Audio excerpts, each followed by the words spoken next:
The Late Night Alternative with Iain Lee on Talk Radio. We have ways of making you talk. Ding dong, ding a dong ding. Come on, everybody, join in. Ding dong, ding a dong ding. The party is about to begin.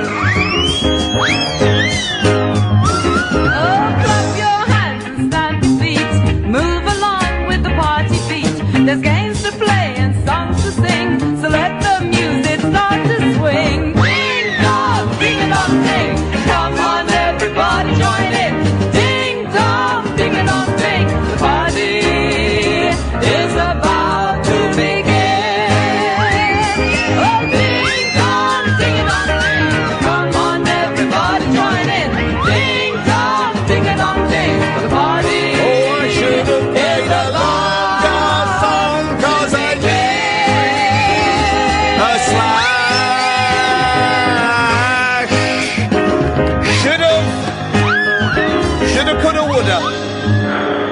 Shoulda, coulda, woulda, Alan. I shoulda played a longer song. I coulda played a longer song. I woulda gone for a wee-wee. Like the Littlest Hobo? Yes, I would have had a wee-wee like the Littlest Hobo. You're absolutely correct. I say Sarah Harding for the win. I agree with you. I want Sarah to win because I've met Sarah before a long time ago, and I've always liked Sarah Harding because she was very, very polite to me, right? So have I. Well, okay. I had dinner with her, but that's by the by. So did about 300 other people, but we all sat opposite each other at a table. And I've always got a soft spot for Sarah Harding, but if she wins, it's brilliant because what it will do, it will make her think her pretty atrocious behaviour in the Big Brother house is acceptable, and she'll carry on doing it in real life. It'll be brilliant. And this could lead to a reformation of Girls Aloud. No, it won't, because they will want to distance themselves from her, Alan. I've thought all of this through. I have completely thought out Sarah Harding's next 5 years through, and she will not be rejoining Girls Aloud, let me just say. All right. All right, Alan. I'm looking forward to next week, Ian. Why's that? Could I be with Robert?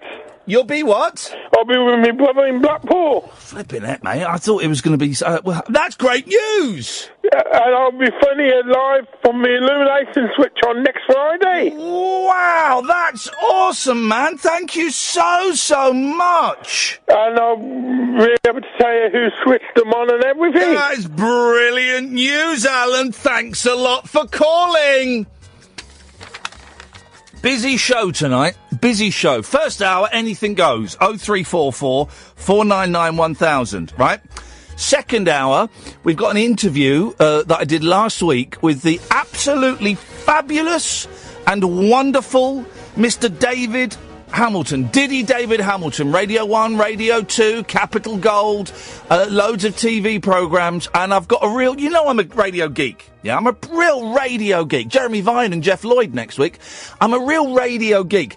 And I really do think it's important to go and talk to the people or listen to the people that have trod this path before me, guys. If it sounds pretentious, it may sound it, but it isn't pretentious because I mean it.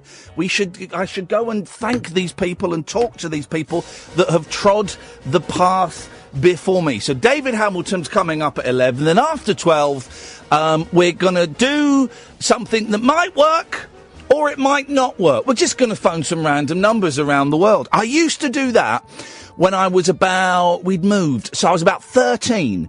And we had a little thin blue book of international dialing codes. And what I would do... I would dial the dialing code. I didn't know how foreign numbers work, so I'd just dial numbers. And sometimes you get a dead line, and sometimes you get through to someone. And I would speak to them. Now, what we need to do, because of the rules of the radio, we need to tell them they're on the radio, right? And some of them might say, I suspect the dump button may get used quite heavily. So first thing we'll do is we'll say hello, and we'll tell them that we're on the radio. Now, if we're phoning English-speaking countries, like, I don't know, America, then that's easy. You just go, hey man, you're on the radio in the UK. Okay. But if we phone up a non-English speaking country, let me think, France, Japan, they may not understand, hey man, you're on the radio. So what I need your help, and I don't want any messing around. This is serious, okay? Because this could get me in trouble with the police and the Ofcom, right? This is serious. I need to, if you speak any foreign languages, I need you to call me up 0344 499 1000. And we need to know how to say in as many languages as possible, hello, you're on the radio in the UK. Okay? So 0344 499... here comes our first. The multilinguist Dredge. Konnichiwa, Dredge. Konnichiwa. Buongiorno, Sylvie Plate. There we go. So, it said on Twitter you're reading all about the Kinks, so I wanted to know which books you see, because I'm a Kinks geek as well as a radio geek. I'm not reading a book about the Kinks. I'm reading the excellent Uncut magazine Kinks special that details all of their albums. Ooh. Oh! And then when I finish that, I'm going to read the day-by-day account of the Kinks. Have you seen that one? Day by day? Day by day. Blooming heck. Day by Day by Dave Davis, is that? Day by Dave Davis.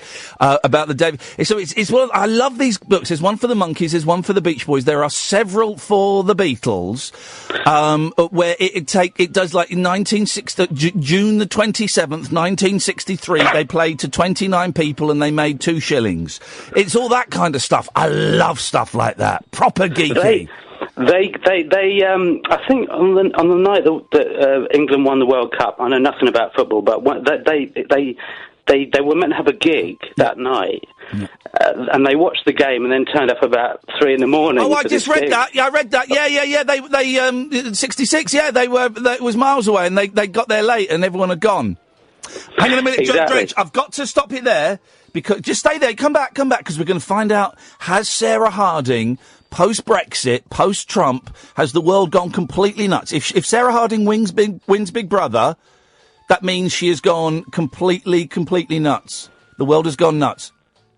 She's won it! Sarah Harding's won it! Sweet one! The world has gone nuts! Post-Brexit, post-Trump, post-truth, fake news, a general election that was completely to cock. Sarah Harding has actually won Big Brother! The world has gone nuts, Dredge! This is the most wonderful, wonderful news! Sarah Harding has won Big Brother! Bravo, Sarah! Bravo, Sarah! By the way, Paul Danan coming on the show in a week or two. But bravo, Sarah. Bravo. Honestly, Dredge, I know this may not mean much to you, but I've been watching it, right? Her behaviour, and I like her, her behaviour has been appalling, right? Okay, so I haven't seen any of it. So, briefly, what has she been doing? She's been getting drunk and hiding booze and just arguing with everybody, and it's been wonderful. Wonderful television. And there was a young lad in there called Sam. I don't know who he is, but I thought he was going to win. And then the last few days, he was a bit rude about this girl that he'd been sort of romancing in there. So we all thought this girl, Amelia, and I don't know who she is. We all thought she was going to win because she was lovely and she's beautiful and she's vivacious and she's done nothing wrong. And those are the kind of people that win. And it's Sarah Harding that's won. This is brilliant. This is your fault, Farage. This is your fault, Farage. You have created a Britain where Sarah Harding can actually win Celebrity Big Brother. Nigel Farage. Wow. That's amazing. That is amazing. Wow. Sorry, John, I know it means nothing to you, but that has blown my tiny little mind. Wowzers. I never have a TV on in the studio, and now you know why. I get really distracted. Right, go on. What did you call in for, sir? Well, no, what's this? Sorry, yeah, I mean, you're clearly, distracted slightly by this Big Brother thing. So she was good television, though, was she? Good television. That's probably why she's won it. No, but those people don't normally win it. I mean, she was mean in there. She had a boyfriend when she went in, but she's coupled up with some hunky guy in there. Oh, that's not good. That's not good, right? And she was even mean to him. She treated him abysmally, right? And she treated everyone else abysmally. No one liked her. She was awful. And she's won. This is incredible. We really are through the looking glass now, guys. It's the end of days. Wow. I expect nuclear missiles to be launched on Sunday morning. This is incredible. Incredible. Wow, that is because normally the people that win it are the likeable ones. Yeah. They're the likeable ones that keep their heads down. It's been a crazy series. Helen Lederer got booted out far too early. Anyway, enough. If you want to call in about that, you know the rules, guys. You can call in about absolutely anything. 0344 499 1000 is the telephone number. We'll call you back. You speak to Haley, she'll call you back. So what's this lights out thing? I've got me flaming ticket for it.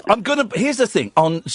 In September at some point, on a Saturday evening, I can't remember the date, maybe it's the 23rd, something like that, in the Big Green Bookshop in Wood Green, I'm going to play the radio in the darkness for a very small audience. And judging by the ticket sales, it's a very small audience. So that'll be me and you. We've sold 24 tickets so far. And I've got a couple of guests coming, so that's not bad. It holds 35, so, you know, I'm happy with that.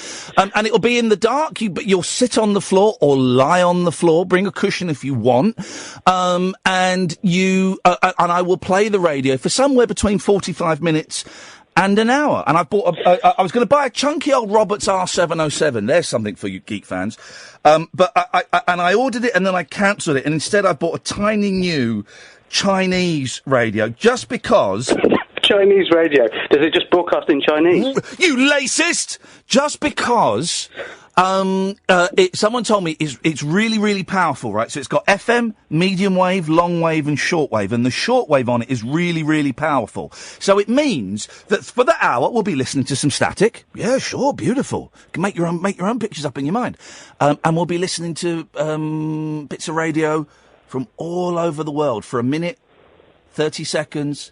3 minutes, 20 seconds. I'm going to play it. Now, it might be a complete car crash. I don't know. I've never played the radio in front of an audience before. We'll see.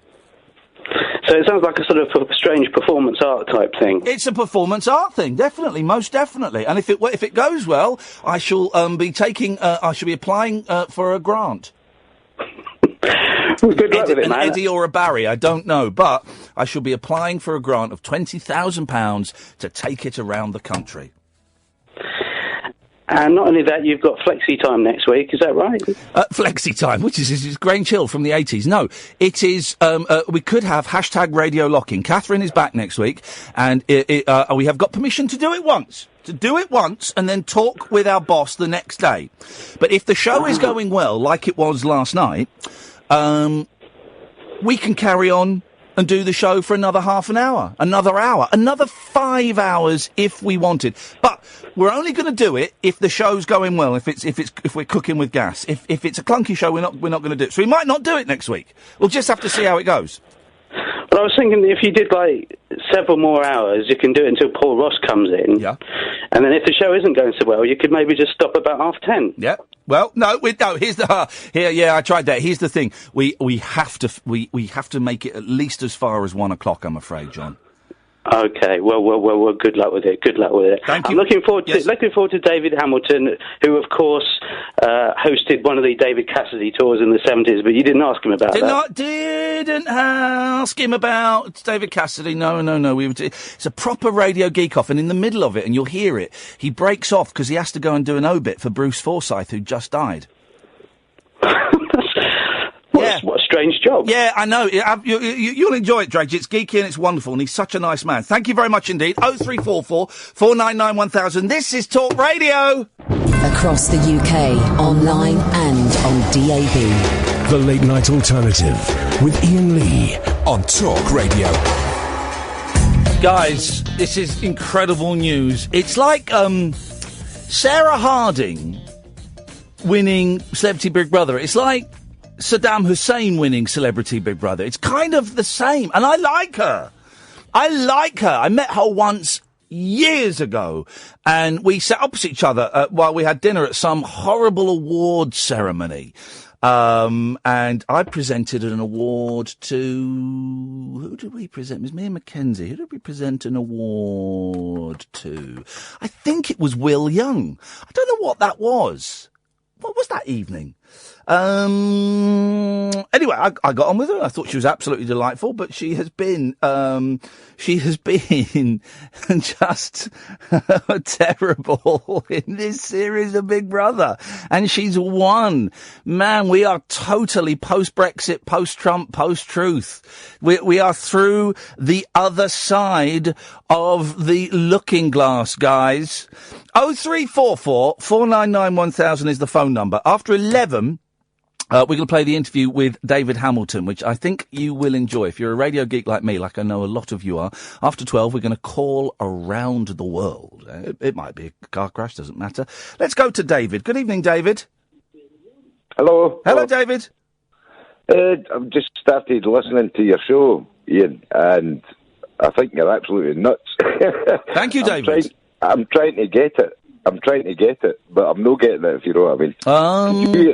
Could you explain to me what your program's actually about? No. No. Well, it's not about anything.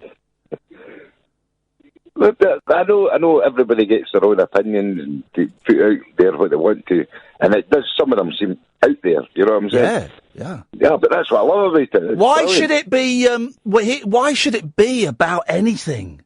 I know. You're right, absolutely right. See, I'm usually a George Galloway man. Who is brilliant, by the way. I love George. I know. And I put my opinions towards him, and he's brilliant. You get a good response. Yeah. It's the first time I phoned your show. Yeah. And to be quite truthful, I'm getting into it. But I still want to know what you're all about. I'm not going to tell you. I'm not going to tell you, David. I'm going to keep that as my precious little secret. Sit back, relax, close your eyes, and just let it wash all over you. Yeah, it does, believe me, it does. Imagine I'm licking every inch of your body. No, come on now. Even down there. Imagine, David, huh? More tea, Vicar. More tea, Vicar. Plenty of tea. Whereabouts are you from, Dave? Obviously Scotland. Whereabouts in Scotland?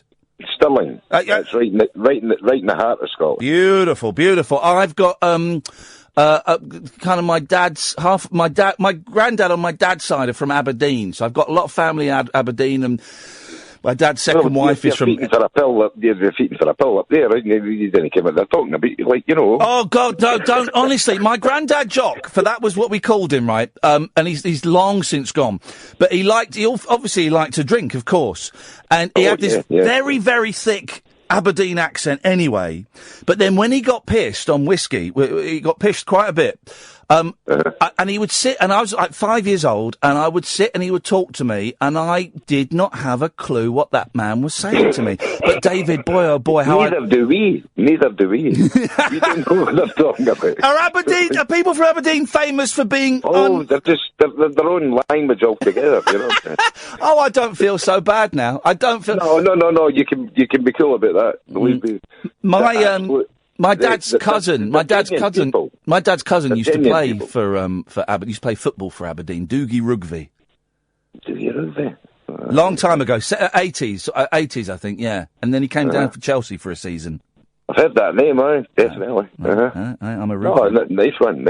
Anyway, keep listening, man. I'm glad you're giving it a try and not doing what a lot of people do, unfortunately, is listen to 5 minutes and go, I'm going to turn this idiot off. So thank you for persevering. No, believe me, Ian, you're brand new. Keep up the good work. Bless you, buddy. Every weeknight from 10, David. Nice one. Thank you, mate. Take care. Let's go to Steve. Evening, Steve. Hi. Hey, Steve. I just wanted I've phoned in a couple of times, but I just wanted to thank you for the show. Because, I mean, it's an odd thing to say, but the more weird the show gets, the more it kind of is like a link to reality for me. Go on. Can you explain that? Don't worry if you can't, but I like that line, but I'm not sure I completely understand it. Well, I mean, the real world, you know, without wanting to be like a mentalist, it's difficult sometimes, but this show, it's brilliant. I love it. And the more insane it gets, I don't know. Somehow, the more sane it is for me. Well, it's a link. It's a great. I mean, I listen to the James Whale show. Yeah, and it's a different bag. Yeah, it's a different kettle of fish. Yeah, I love the James Whale show. I've phoned in a few times. Yeah, he's good, James. But I don't know. This show is like an alternative. I love what you said about how this show is just sort of amalgamating itself into like a sort of late night. Drop-in centre. These films, American sort of phone-in shows. Did you, where it all Steve? goes wrong. Were you about to say this show is like an alternate reality? I think, did I not already say that? You kind of half said it, but then you stopped halfway through. You said this is an alternate, and then you moved on to another thought. You've obviously a very quick thinking gentleman that thinks so quickly. You don't always finish the sentence, which is a good thing. Yeah, I identify with it. Yeah. I just love it, mate. You know what I mean? Bless you, Steve. I shouldn't really have phoned up. Oh. I'm too... Is your mum going to tell you off? Yeah. Well... But, things aren't going very well at the minute. But I'm sorry to hear that. But I love the show. I love the show. Here's the thing, Steve. I'm actually the guy that phoned up about Cillian Murphy. Oh, yeah. He's your gay choice. Mark Ruffalo, yes, you're very right. Isn't he? You're very right. He is very attractive. Hey, listen. Not my type. He's not effeminate enough. No. Oh, if I went like Cillian Murphy. Sorry to interrupt you. If I'm going to go gay, right? Mark, for those that don't know, we had a conversation a couple of weeks ago. My gay choice is Mark Ruffalo. Steve's is Cillian Murphy. If I'm going to go gay, then I might as well go with a bloke. Do you know what I mean? I might as well go with someone who looks like a bloke. There's no point in going half measures. I think you see, so I like effeminate. Yeah, I know what you mean. But he is Mark Ruffalo. But the thing I like, it's the same with Cillian. Yeah. When I did. When I spoke to you, I said I would go and have a look at Mark Ruffalo on the. And there was 5 pictures of him on his website, and they all look very different. Yeah. Oh, he looked very like 4 versatile. different men. Matt, a very versatile on one man. picture, he looked like Xavier Bardem. Maybe but we he's could. a sexy man, anyway. Maybe we could double date. Yeah, maybe we could. That'd be all right, wouldn't it? We could double date, and then we know that there's no danger of either of us copping off with the other one's Hollywood star. But do you just? You see, Hello? Yes. Sorry, No, I'm not talking properly, am I? No, you're not, but I like it. I like you a But with lot. Cillian, you see, it's not sex. Well, I want to hold hands with him, and I'd probably let him do a sex act on us. But mainly just being friends and holding hands. It's a very schoolboy. I want to lie in bed with Mark Ruffalo with his head on my you chest really wanna while I text him, stroke don't his you? hair. Because you said you wanted to go around to his house and do him. Yeah. Whereas I don't feel like that about Cillian. Oh, this is the best start to a show I've ever had. What a great run of callers we're having, Steve. This is wonderful. You see, I don't want to go around to Cillian's house and do him. No, but you'd let him perform a sex act on you. I'm so stupidly schoolgirlish about it. But you before we had this 2 weeks before, which is why I felt safe. Yes. But you were talking to Kath about Mark Ruffalo, and you were like, whoa, I really want it. I mean, you want Chaz and Dave playing, don't you? Here's the thing, right? Here's the only problem I've got with Mark Ruffalo. I think he's quite short. So we'd look silly walking down the street together. That's why I kind of imagine us in bed. Oh, but it looks beautiful. There's nothing. You see, I mean, the given type is like a guy your height and a really, really petite girl. Yeah. Because I'm like about 5'8", 5'9", 5'10", something like that. Okay. And I see girls who, because like I would be taller than them, so that would be cool. But all the really, really petite girls are with guys your height. Yeah, that's true. Which sometimes I'm slightly better about that. Steve, I've really enjoyed this call more than you'll ever know. You've really made me smile. Thank you, mate. Yeah, I've really enjoyed it as well, because I'm really pissed off about stuff in life. Sorry, no. Not. Do you want to share that stuff or not? Well, I'll just say quickly. You don't have to. But if you want to, you can. I'd like to really. Go on. I've just kind of two friends that I've been friends with for like 10 and 15 years. I've just kind of texted them and not in a, like, bitter, drunken way, that we're done.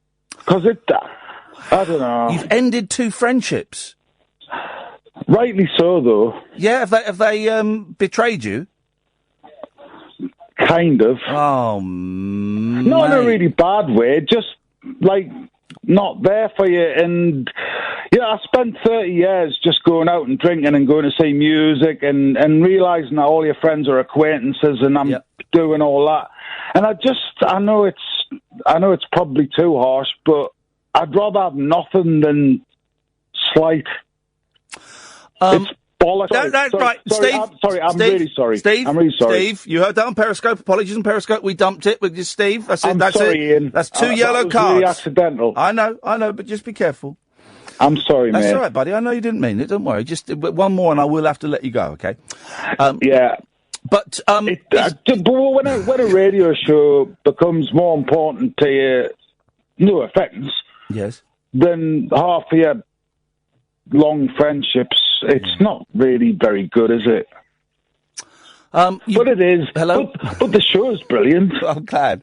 Steve. Thanks, mate, anyway, you know what I mean? Yeah, and you too, man. Thanks for sharing that with us. You take care of yourself. See you later. Bye. Bye-bye. Everyone's going through stuff. Gatford, I'll come to you in a minute.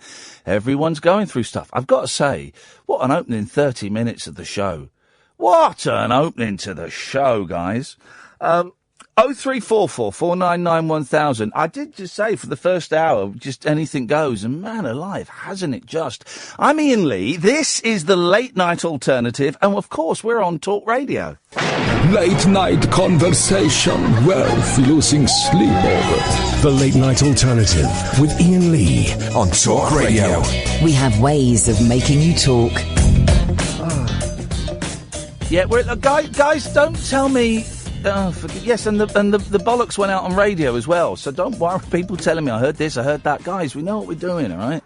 Get away with a little bit of light, although we don't encourage it. But an F-bomb, that is unacceptable behaviour. If you're watching on the Periscope, the odds are you're going to hear stuff that doesn't necessarily go out on the radio. Gatford! I heard it. Well, you're on the phone, mate. Yeah, I know. Just thought I'd let you know. Yeah, well, for goodness sakes. I've heard you swear on the phone as well. Do you remember? There we go. There we go. That you again, Periscope. You would have heard that. Gatford, you would have heard that. The listener at home wouldn't have heard it. I blanked it out. Yeah, no, but it's in there. It's lodged in there, Gatford. That was just for you. Little private 7 seconds of radio just for you. I've got no reply. No. I can't do it. You're playing another game of tag in about a week's time or so. Sunday, September the 3rd, 3 p.m. on Hyde Park Speaker's Corner. Yes, sir. Now, I'm planning to come, but I can't play tag because of 9 toes. Then why would you come? You're not welcome. We don't want you. Well, I just wondered if there were any other roles in the game that I could perform. No, I know what you could be. You could be, there's always a bit where someone's chasing someone, and normally they kind of, like, that one person's on one side of a tree and the other person's on the other, and they try and you could be the tree. Yeah, all right, yeah. Yeah. So basically you want me to stand in the park. Yep. And people run round me. Yes. Yeah, why not? Well, not all the way round you, because they'll be knackered. Funny guy. I could do that, or I could officiate. Sorry? Is there like a referee in tag? Yeah, and it's me. You're not officiating. We're not having some dodgepot come in, some 9-toed freak coming in officiating. Excuse me, freak? 9-toed freak. That's what you are. Rabbit hole, I'm getting that foot out. I don't even know. Oh, no, I don't want to see it. For those who don't know, Gatford is a freak, and he's only got 9 toes. Oh, flipping it. Oh, I've not got it. It was in yesterday's paper. There was a brilliant picture, right, in yesterday's paper. This bloke, I can't remember the story.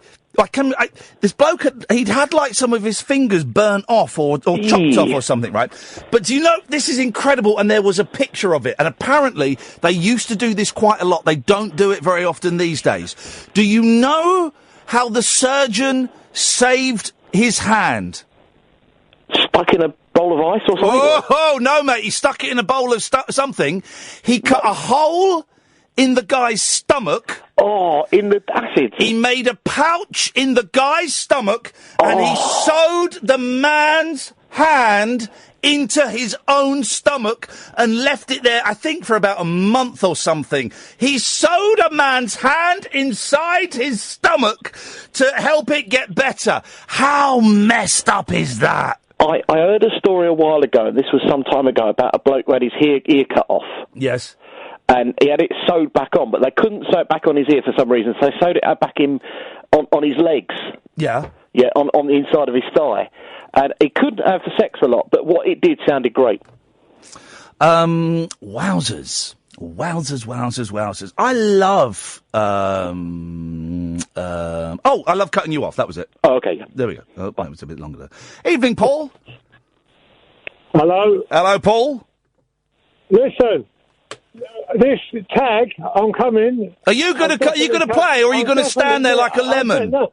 I'm thinking if Gatford's going to be a tree, we can all piss up him. Right, steady, right, right. No more bad language tonight, guys, because we've used up a month's worth of swear words in the first 36 minutes of tonight's show. Seriously. Listen, it's been a brilliant start. I'm really enjoying it. But if that's what you're into, then you need to negotiate. You need to negotiate a rate with Gatford for that, Paul. Thank you very much indeed. Sunday, the 3rd of September, at 3 p.m, we're going to be playing a game of tag, stroke, had, stroke, it. You are all welcome. I say all of you, not one of you on Periscope. There's one person on Periscope who shouldn't be here. You're not welcome. Goodbye now. Goodbye. Goodbye. You know who you are. Goodbye. Goodbye. Aren't people funny? Nutjob on Periscope. 0344 499 1000 is the telephone number. Strange show, the last show without Kath, so the last show to where we can actually have a bit of fun. We can let our hair down, enjoy ourselves, because we haven't got Mum going, what are you doing that for, man? You shouldn't even be doing that, man. What, man? What's going on, man? Yeah, you shouldn't even be doing that, man.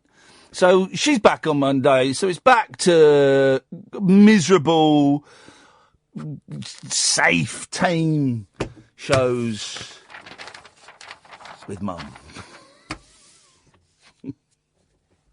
She's not, she won't be listening. She's on her holidays. So, for the first, after 11 o'clock, we're going to listen to an interview I did with David Hamilton. So if you want to call, now is an excellent time to call in. I was about to go to a call then, and then Dom disappeared. I'm guessing maybe Dom bottled it. 0344 499 1000 is the telephone number if you want to give us a call. Literally anything. I've not even looked in the papers tonight. Dom. You're joking. Sorry? Hello? Hello there, Dom. Hello there, sir. Yes. You all right? Yeah, what is wrong with you? The number of, I've heard more of you speaking on the phone when you don't know that you're on the phone than when you're on the phone. That is impossible, because I ring you every other night and say a lot of stuff. Over 20 minutes the other night. Were you on for 20 minutes? Can I just say, look, there's someone called Emma on Periscope. You ain't coming to play tag, Emma, and you're not staying on Periscope. Go away with you now. Away with you now. Fruitcakes and weirdos, I just don't need. Fruitcakes and weirdos, I just don't need. Not that kind. Not that kind, I don't. Right. Right, hang on a minute. I'm just fiddling around with that. There we go. Anyway, yeah, apparently Kath is listening to the show, and I do... Well, yeah, Kath, I do apologise, for taking the mickey on you. There we go. There we go, that's that. What have you got, Dominic? For that is what Dom is short for, I know, because I Googled it. I'm not sure, I'm 6'6". Hey, he is a big lad. Tower over you.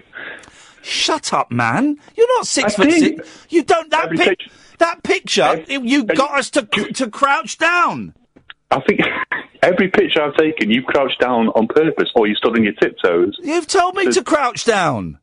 Fake news, man. Fake news. Oh, I'll fake news you in a minute with my fist. Yeah, likely story. All I'm thinking is in reference to Gatford's call earlier. Yes?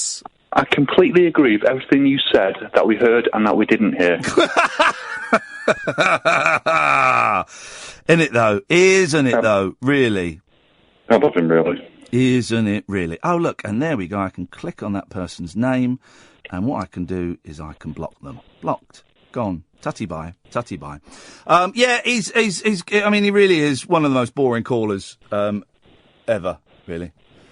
Yeah. It's a shame. It's a shame. But we've all got a cross to bear. And you've got Gatford. I've got Gatford. What country? Oh, no one's. What countries do we phone up after 12? No one's called in with. This is what we need. Dumb. People are distracting me. Right. No. After midnight, we're just going to phone up some places around the world randomly. Right. And it might work, and it might be a car crash. Yeah. But what we need is to say in foreign languages, "Hello, you are listening." You are on UK radio. Okay, what you need is a polyglot producer who's skiving. Oh, yeah, because... is she polyglot? Is she polyglot? I did not know that. She's married with kids as well. Married with kids. Outrageous. Disgusting. Isn't it? It really is. Tom, I'm going to cut you off. Okay. There we go. It's as simple as that. So it works. Well, I've had enough. I cut him off. Same with you. When you've had enough with me, you switch off. That's absolutely fine. I dig it. I dig it, guys. 0344 499 1000. Let's get to the meat of this show tonight. And it's a very, very meaty show. We need foreign speakers, foreigners.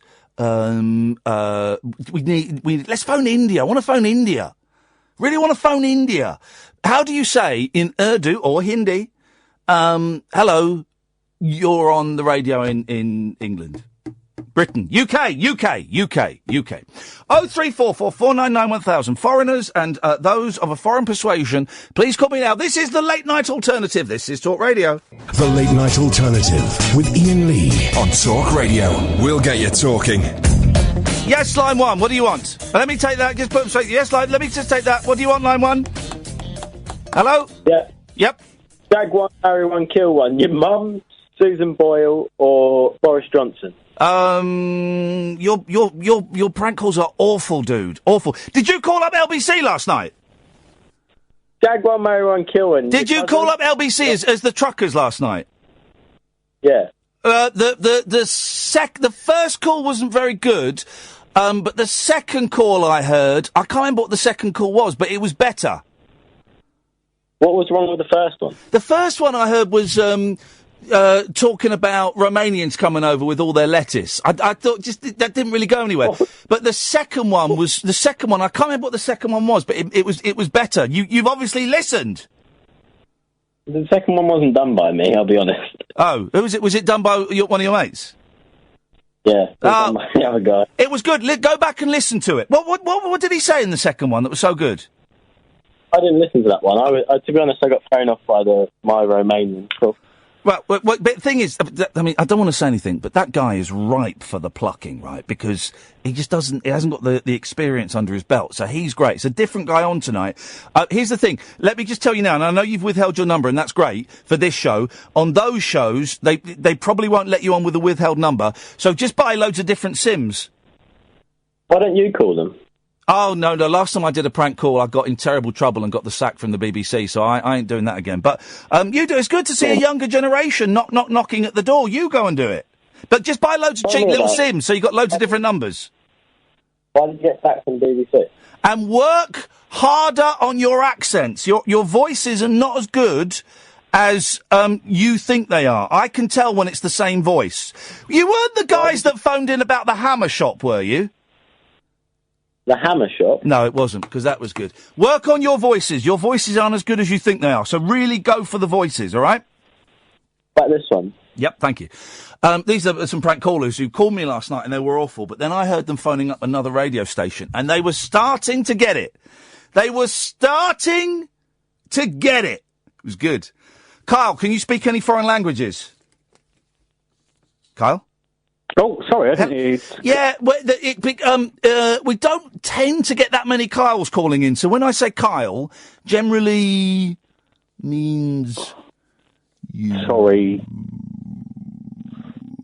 I was trying to help. Well, I was trying to help Gatford, but I don't know if it's like a really insensitive thing to say now. Don't worry, we've got a spare toe for him. You're going to donate a toe for him. That's what a real mate would do. You'd donate a toe for him.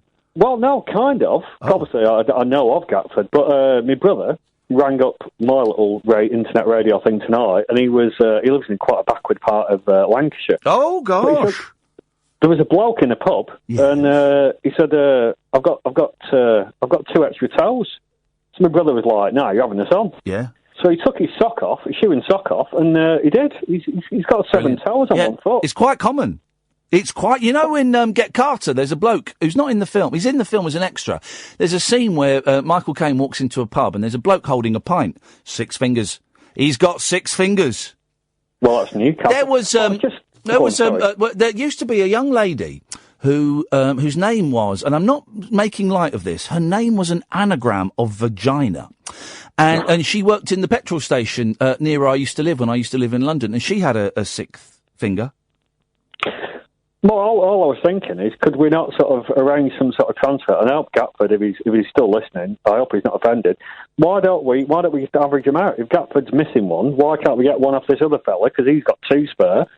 Is it full size though? Is it a full size toe? Because sometimes these extra ones are a little bit limp. Oh, I don't know. I'd have to get Glen to go around and have a dig for me. Yeah. Well, if not, we can get. Do you remember? I was trying to think of the name of the couple. Do you remember that couple about 15 years ago, maybe 20 years ago, that tried to buy a baby on eBay? Oh, yeah. They were big for a bit. They were older. I think she might have been a white witch. And they tried to buy a baby on eBay, or it might have been twins. And I think they certainly paid the money. I don't think they got the twins, and there was a huge furore about it. But then they became sort of reality stars before we really had those kind of reality stars, and they popped up on a few things. They weren't called the Coleshaws, because that's John Coleshaw, but it was something like that. No, I don't. I'll tell you, I do remember. The bloke who had his, what's it chopped off? Was it John Thingy Bobbitt? John Wayne Bobbitt, yep. And he had it sewn on. And then he made a porno. So John Wayne Bobbitt had his penis hacked off by his wife, then got it sewn on. Then he became a soft porn star, and he made a porno that told the story of having his penis chopped off. Now listen, I've enjoyed pornographic movies of all different hues and shades and tastes, right? I wouldn't want to watch a porno where halfway through it the bloke gets his willy chopped off. That for me, I think would kill the mood. But didn't she, if I remember rightly, didn't she sort of take the member and drive off with it and then throw it in the field and they managed to retrieve it? How did they find it? Sniffer dogs. Oh, very clever. Or maybe they just replaced it with a sausage. I don't know the ins and outs. Funnily enough, I was just reading about the Kinks album Percy for the movie of the same name. I don't know the ins and outs, pun intended, of that situation. But boy, oh boy, you've really got to upset someone for them to cut your old fella off. You know, I've known a few though, Ian, I'll be honest with you. Well, Carl, you're a man who's lived. Thank you very much. You can't speak any foreign languages. Guys, this is really, really important. We need foreign language speakers, okay? Otherwise, I'm going to get an Ofcom complaint upheld against me for breaking the law. I might go to prison for it. Do not want to go to prison. Not after what happened last time. 0344 499 1000 is the telephone number. Yes, Penny! Good evening, how are you? Do you remember the name of the couple that tried to buy a baby?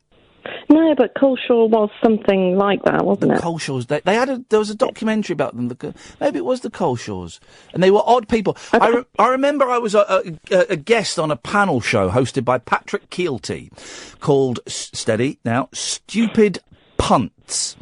And basically you had to bet on people. And one of the things was you had to bet, I'm sure it was something like you had to bet how many fish this couple could shove down their trousers or something like that. Right.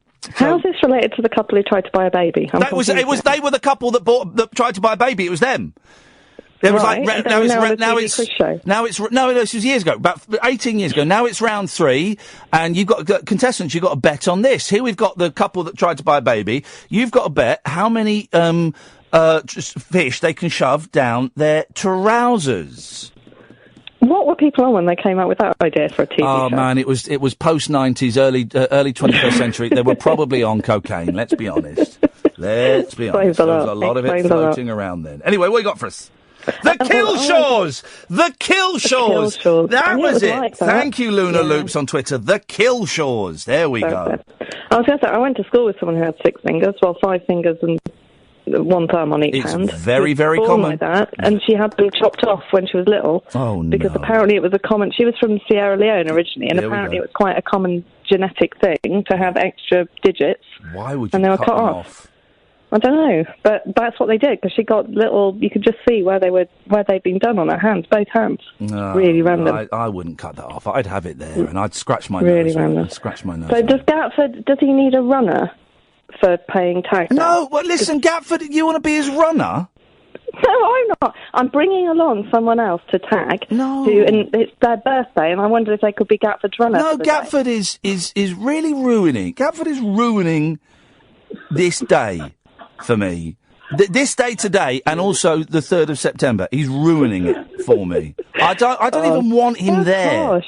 I'm going to start an e-petition, right, to not have Gatford there. And if we get 100,000 people sign Well, it, no, don't, because I'm hoping to meet him for a pint before or after, so don't do that. if Please don't do that. 100,000 people sign it, then it will have to be debated in Parliament. Have you got 100,000 listeners now? Have we topped that? We're close, but basically, if everyone listening did it twice under a second name, we'd be all right. That's right. I've got you a new listener who wants to call in but is too scared. Well, so can I put them on the phone? Well, yes. All right, I'll hand over the phone. Here you go. Hello. Hello. Hello there. Hello. Who's this? How are you? This is Bon here. Bon? Yes, that's right. Bon?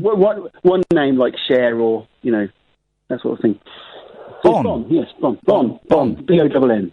Bon. Yes, that's right. Hello.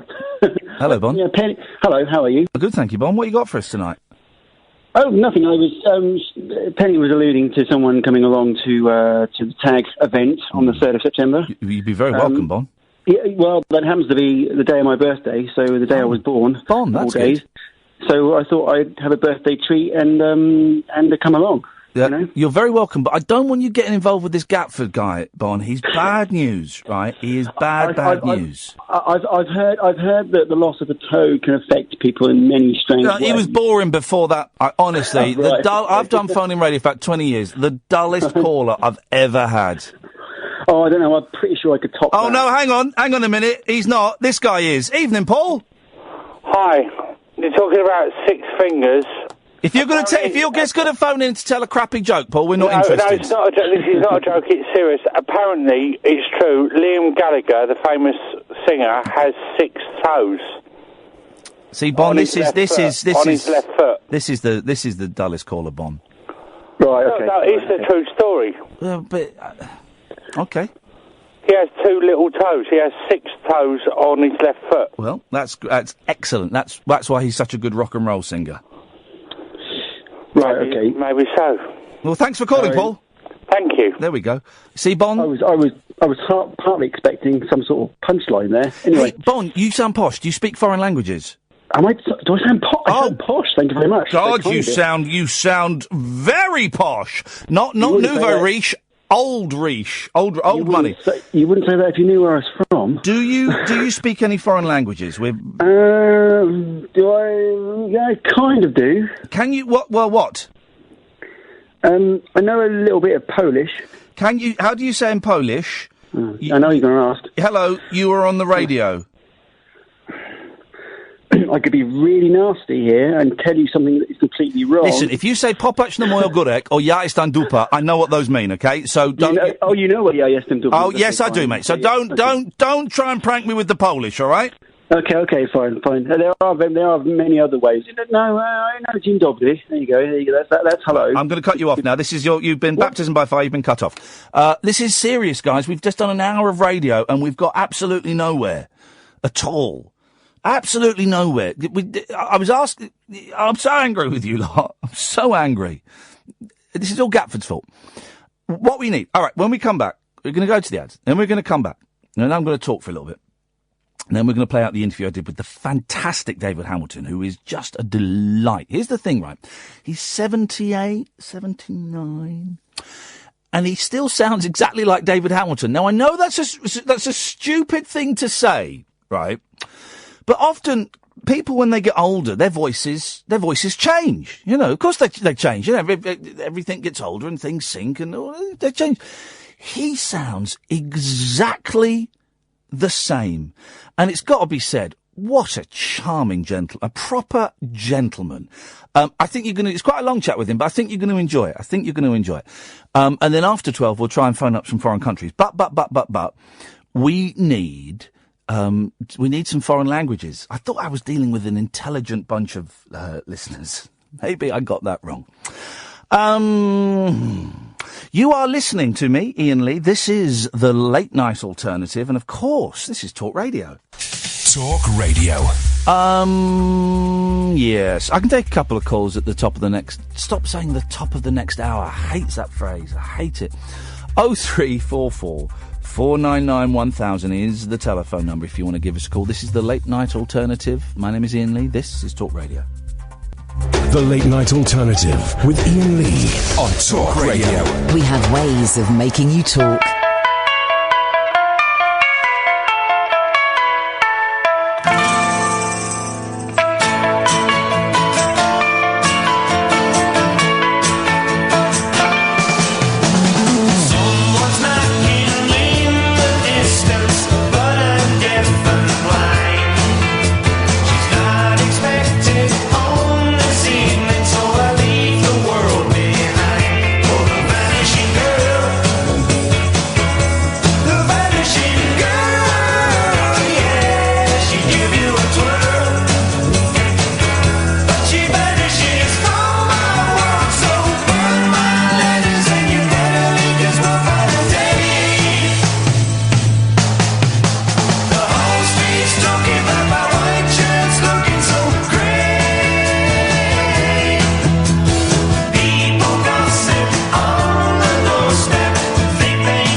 Ladies and gentlemen, that was the Dukes of Stratosphere, of course. 0344 499 1000. Good evening, Glen. Hello? Glen there, having a little whistle. Hello. Yes. Sorry, I got carried away with the music. Yeah. Yeah, I just called it up. I haven't done this before. I'm just getting a little bit frustrated with the prank calls. I'm a fairly new listener. Oh, I wondered if it happens often. Oh, God, you guys are terrible at this! I do hope you're joking. Oh, God, your faux indignation is awful. I couldn't agree more. Glen, Glen, whatever your name is, I'm on your side. I'm on your side. I want you to succeed at this, but you are terrible pranksters. Sorry?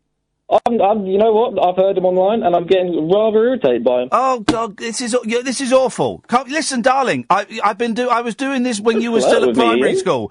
I was doing this when you were still at primary school, young man. Honestly, you are awful. I like the fact that you're doing it, but it's awful. And also coming on a show where everybody gets on, is. There's no challenge there. There's no challenge there. I can tell you how to do them if you want to learn. Do you want to learn? You're not on the radio at the moment, and you've not been on the radio for the last 2 minutes. There's so much you need to learn. And I can teach you. Let me be your Yoda, okay? I can teach you how to do this thing properly. But you need to want... You're not on the radio. This is another thing. I've got the power. I've got the power... no, hang on. What am I singing? I've got the secret... But I'm singing 2 different songs. I can tell you how to do it, right? But you've got to want to learn, okay? Give it to me. You want me to give it to you? Give it to me. Right. First things first, right? The realist? I've got the power, right? The radio host has got the power, okay? You've got to... Agreed. No. Come on. Do you want to learn or not? I agree with you. Okay. The radio host has got the power. They've got faders, so they can fade you down. Or they've got phone box in front of them, which is a switchboard thing, which means I can make you go quiet or I can cut you off at any moment, yeah? I thought that was people swore. No. That's the dump button for people who swear. Okay, yeah, fair enough. So you won't... Here's the thing, right? All commercial radio has a 7-second delay, right? So what that means is you can say something libelous or you can swear, and what I'll do is I'll cut you off and then I'll dump it. So that's 7 seconds. Yeah, I get that. Doesn't get broadcast. Right? All commercial radio's got that. BBC radio doesn't have that. Oh, you've given me an idea, Iain. Thanks very much for calling. That's the end of lesson 1. That's the end of lesson 1. Yes, G? Can I give them lesson 2? Dial 141 before you ring in. Well, that's a pathetic lesson. That won't work because we call them back. Yeah, but at least then... No. They have some kind of chance of getting on when it's called straight to air, like last night when they completely failed. They did that. They did 141 for the straight to air. But you won't get... Lesson 2 is that you have to give them the switchboard a number so they can phone you back. So this is what, if you want to do it, go and buy a load of SIMs. Thank you very much indeed. You're talking to the master. I'm not saying people should do this. I'm not encouraging people to do it, but I do think, as a fan of speech radio, I really am so disappointed that the art, and it is an art form, of the prank call has died. It seems to have died. And there are some great prank calls. I did one and I found out 5 Live once, and I got in terrible trouble. Absolutely awful trouble. And I lost loads of jobs and work and stuff like that. So I don't do them anymore. But I've heard Robert Popper do prank calls. I heard a brilliant prank call from Matt Lucas to BBC London the night before I phoned up 5 Live, and I was inspired by that. And of course, the classic is the classic is Peter Cook phoning up Clive Bull at about 2:00 in the morning and being a drunk fisherman, Sven the Norwegian fisherman. Hey, Marty. Hi, Ian. How you doing? Good, thank you, man. What you got for us? I got some German for you if you want. Yes, go on. So this is. I want to say hello. You're on the radio. I've got hello. You're on the radio in Great Britain if you want. Yeah, go on. All right. Okay. So it's hello. Hello. Yes, they say hello. Hello. Du bist. Du bist. Am die Radio in. Hang on. Am die radio, and I'm going to mark underneath it to roll it. In. Gross. Yeah, in. It's spelled the same as the English. In isn't German for in. It is, dude. Do you It speak is in German? certain situations. Yeah, remember I got a kid there. Oh yeah, of course. Oh yeah. Du bist am die Radio in Groß Britannia. Britannia. Britannian. All right, brilliant. We'll phone Germany then. Fantastic. All right, dude. Nice one. There we go. Thank you, Marty. At last, a sensible caller. Yes, Ryan. Hello. Yeah, mate. Yep. I heard you mention Yoda. I'm actually a big Star Wars fan myself, so I thought we'd talk about Star Wars a God, bit. you're awful, guys. Seriously, do you not know? Do you not know who you're dealing with? So are you not a fan of Star Wars then? Because I'm honestly my favourite character is actually Luke. And now they can't hear you. The faux indignation is awful. And guys, sorry, what? The faux indignation is just terrible, right? And also, guys, I remember your phone number from last night, dude. Yeah, I know you may do, but I've come to talk about someone else. Do you want to bring you on this number if you want to talk about Star Wars? Try again. These lessons that I'm giving out, I'm happy to give out. If you whack this call through... Oh, no, we've spoken to Steve already. We've spoken to Steve. They are lame. The main thing is they're not funny. That's the thing. But I can teach them. If they want to be taught, I can teach them. It's the thing. After midnight, we're going to do this thing where we're going to try and just phone... It might not work. We might not get any answers. We might get people slamming the phone down on us. I don't know. But we're going to try and phone up some foreign countries and stuff, and just to see if we can get some conversation out of them. I think we might get some interesting. I'll just take that one. Yeah, I'll just whack that. I'll whack that through. You need to do it now. There we go. Hello, Raheem. Hi, Ian. Firstly I was going to call up to give you some German. Oh, yeah. But then some guy called up, yeah?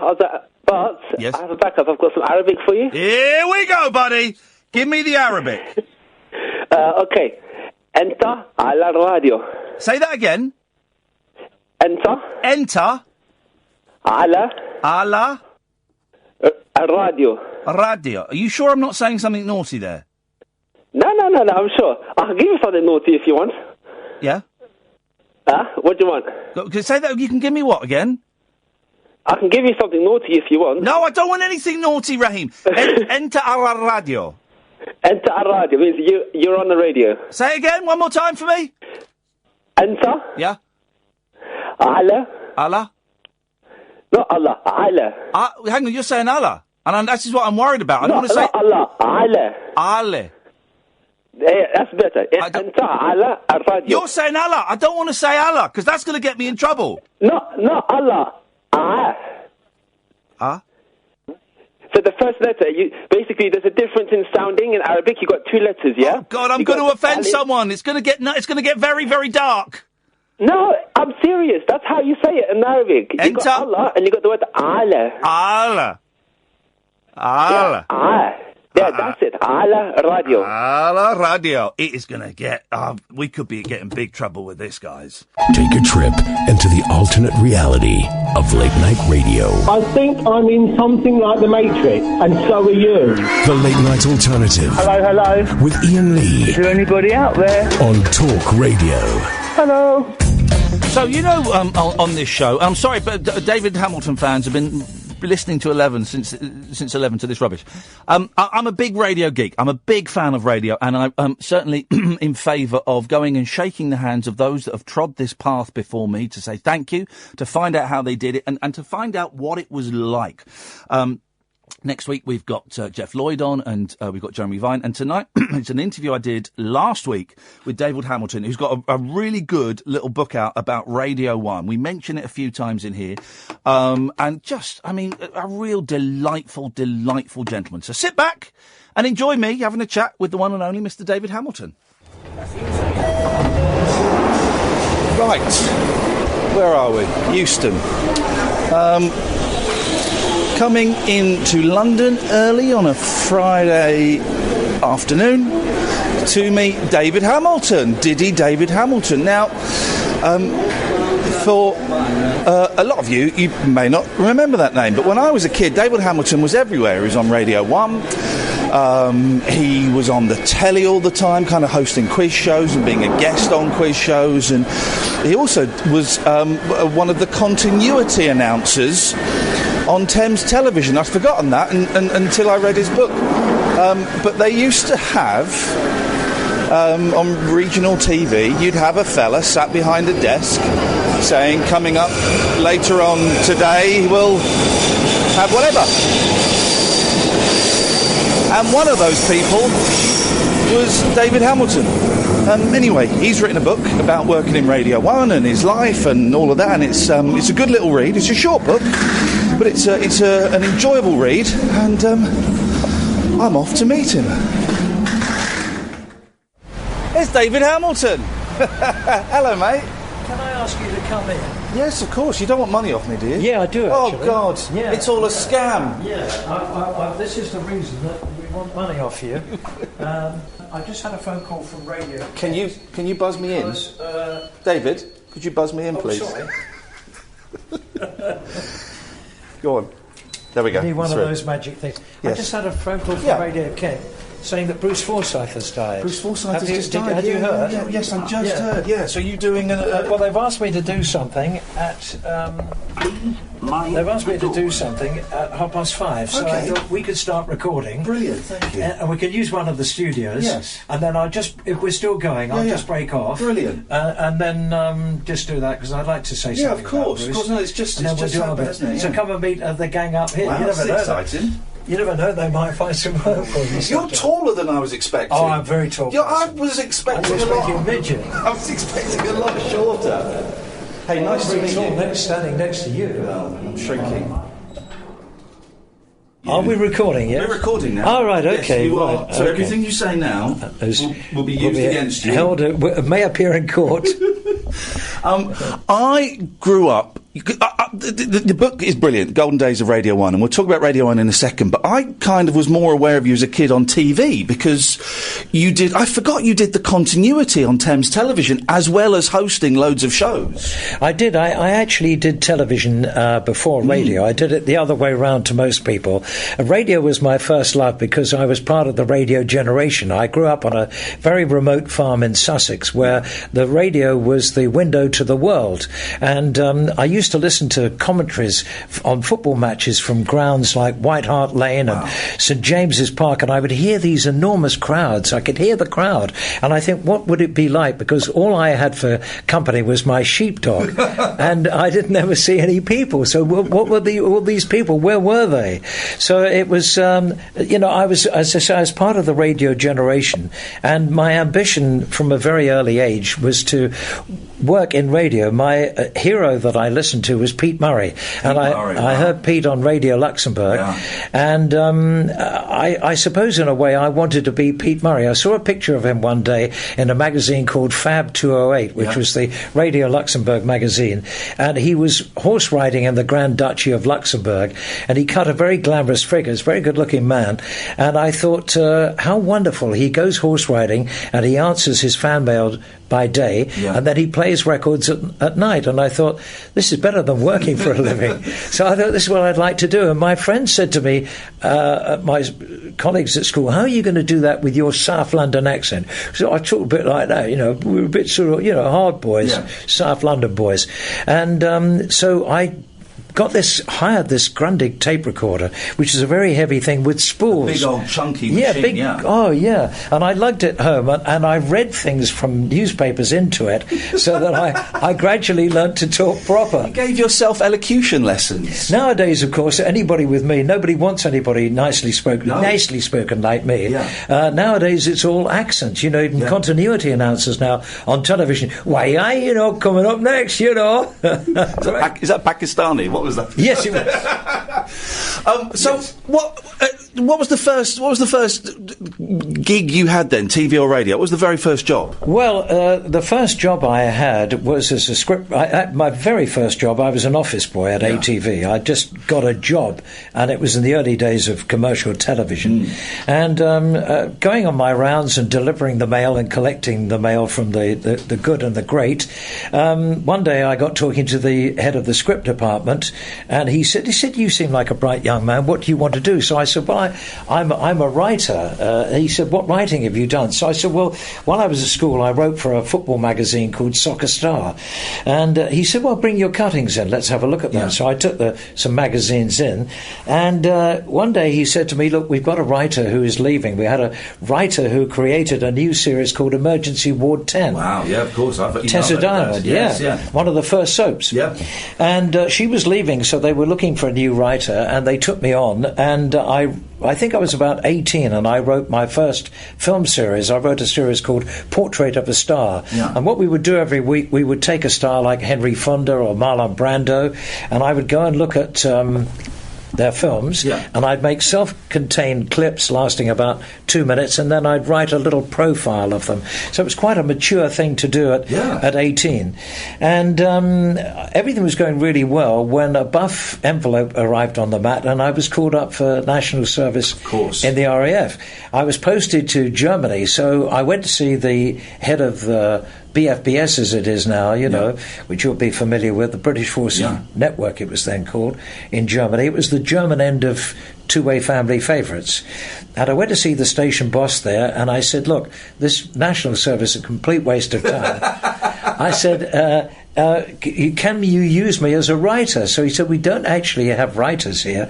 He said, "But we do need someone to read the football results." I said, "Right. I'm in." That's absolutely. I was a great football fan. So that was the first thing I did. And then when I got used to doing that, I said to him one day, I said, "This music that you play, Bing Crosby and Peggy Lee, it's fine for the officers, but the troops want rock and roll." Of course. And I don't think he knew what rock and roll was. He sort of said to me, "How do you mean?" So I said, "Well, Bill Haley and the Comets, Jerry Lee Lewis, Little Richard, and Elvis Presley, who was there at the same time doing his national service with the U.S. Army. I think Elvis was in Frankfurt and I was in Cologne. Anyway, eventually I wore him down, and he said, "Right, I'll give you a show on Sunday afternoon." And because he was so worried about transmitting this heathen music, he followed it with a speech by the Padre. So the Padre came on and cleansed their sins after listening to rock and roll. Fantastic! That's You're how corrupting rock and roll. them. That's how rock and roll was viewed at that time, as subversive and dangerous. I've got to just say for a second, I'm a real radio geek, and for me, working in radio is just the best job I could ever have. Yeah. And sat here hearing your voice, your voice has. I'm going to make you sound old. You are old. I'm not going to. Your voice has been around for decades and has been, it's been the soundtrack, part of the soundtrack to my life. Do you get people? You'll be in a post office queue and someone will turn around and go, "Oh, I recognise that voice. Are you David Hamilton?" Yeah, I do. I get people recognising my voice more than my face, although I've done quite a lot of television. Not as much recently, of course, as I've got older. But, quite often people say to me, "Oh, I recognise the voice." Yeah. I mean, I can be away on a holiday and people will say, "Yeah, the voice, yeah." Isn't that funny? Yeah. It's interesting as well. You mentioned about being a kid on a farm, and radio was your window to the outside world. And I think it still is for a lot of people. Even with the internet, TV was going to kill off radio, and it didn't. The internet was going to kill off radio, and if anything, it's made it more popular. You're still doing radio shows now. I know you've just been recording. What are you working on, and how important do you think that radio is now? Well, I think, you know this, the joy of radio is the one-to-one thing. When you're doing your program, it doesn't matter how many million people are listening. It could be 1 million, it could be 100,000, it could be 1,000. It doesn't matter, because you are talking at any time to one person. And that's the joy of it. And there is a magic of radio. There's a buzz about radio that you and I and people like us enjoy. And, the thing you've got there, that microphone, microphone has become to me like a sort of umbilical cord. I don't walk around with one all the time, but it seems that I'm never too far away from one. And I think people say to you, are you going to retire? Well, why? Why would you? Yes, why would you? Yeah. As long as you can speak and string a sentence together, why would you want to? Why would you want to? Yeah. And so I don't work as much as I used to. I mean, I used to do a daily show, but now I've been doing a big recording session today where you can voice track, what's called voice tracking now, and you voice track shows. So I struggle doing that because there's something about that red light being on and it going out live. And when I've had to pre-record shows, I just can't get that same energy. Do you know what I mean? Don't forget, we're recording now. Oh well, I suppose so. Yes. And we've got that energy now. Yeah. I agree with you. There's nothing like a live show, of course, but there is a sort of art is too strong a word, but there is a knack of voice tracking, and that is to try and make it sound live, although it isn't. You're very restricted because you can't do anything topical. You can't do anything about the weather. You are very restricted. One way I get around it is if I fluff, and we all fluff as we're speaking now, I leave it in. Because no one's speech is perfect all the time. So I'll say something like, a very good morning. Oh no, it's now afternoon. We're after 12. It's afternoon now, isn't it? And it's just my brain ticking over as I do it. So, but yes, today has been a long session. I mean, I started recording today at 11 o'clock, and I finished at 5. So, and I've gone non-stop right through it. And when the day comes when I can't do that anymore, that'll be the day to pack it in. I loved your book, The Golden Days of Radio 1. I wanted more of it. I devoured it in a day, and I wanted more of it. So write a volume 2 is what I'm telling you, David. Go and do another one. But I loved it. I'm going to throw a couple of names at you. The first one, a gentleman I'm fascinated by, Simon D. He was a strange character, wasn't he? And he gets mentioned in the book because he was a really big star in the 60s with D Time, his TV show, and then kind of blew it. All by, I don't know, arrogance. I don't quite know why. Well, I think the chapter that I've done about him, fairly sums it up, really. I think it was too much too soon. He had come from the pirate radio stations. He hadn't done any television before. And suddenly he was pitchforked into peak time on Saturday night, D Time, the big opening on the show. He arrives with the blonde and the E-Type Jaguar. And huge stars like Sammy Davis Jr. and all the big stars would go on his show. I think he was very arrogant. I think he was generally regarded as a very arrogant man. And as I say, in the book, he sort of took over from the director and was calling all the shots and saying, give me a camera here and there, and without realising that, the director calls the shots, you do the chat. And so, but his demise was really a frightening lesson to all of us. And we all saw what happened to Simon D., who was just gone overnight. And you think to yourself, crikey, well, we've... And also kind of written out of history because none of those shows were saved. None of the TV shows were saved. They were all white. I guess they're not. It's a great shame. I mean, at that particular time, they were probably done live. I think they were live. I don't think they were recorded. And no recordings were kept. And if they were wiped because tape was so expensive in those days. They would record another show over it. So I don't know whether there's any footage of Simon D. There's hardly any. Left at all. Couple of minutes. Give me the dirt on Tony Blackburn. Come on. Now, I know Tony a little bit. He can't be that nice. Come on, David. Well, I don't know there's any dirt on him in particular. I was very friendly with Tony, particularly in the early days at Radio 1, and we became good pals. And it was a time when his marriage to Tessa Wyatt broke up. And I tried to do, what good friends do at a time like that. I took him out and got him drunk and got him laid and what are friends for? And he was very, very seriously down. Yeah. And he needed a lot of very serious cheering up. And I think that's what I tried to do. And he's still at it. It's funny because your style of presenting and Tony's style of presenting, and you address it in the book, because of Smashy and Nicey, it fell out of favour for a little bit. It became very easy to kind of knock your generation of broadcasters. And I think that happens to a lot of people who've got sustained careers.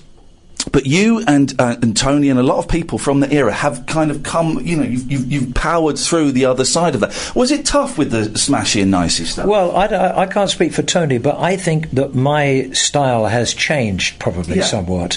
Luckily, my voice is much the same. It hasn't really aged a lot. Although you find me a little hoarse, a little hoarse today after my long recording session. So I think you have to move with the times. I don't think you can stick in a rut. I think it was a bit tough for everybody because Smashy and Nicey were generally thought to be Tony Blackburn and Alan Freeman, although maybe an amalgam of all the Radio 1 DJs. No one was quite sure about that, but certainly they were ripping the pee out of all of us and making us all seem very cheesy.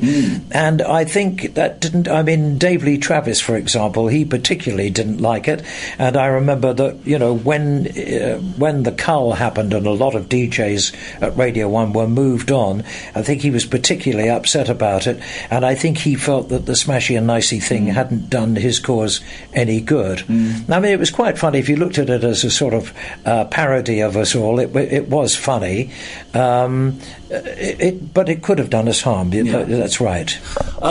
The thing I didn't realise here, reading the book, you had one of the biggest audiences on Radio 1 because you were doing a show that was simulcast on Radio 2 at the same time. So how big was the audience for that? Well, nobody really knows, actually, and because the market research that was done at the BBC was pretty vague. They didn't have Radar or Jikra or the things that have come along.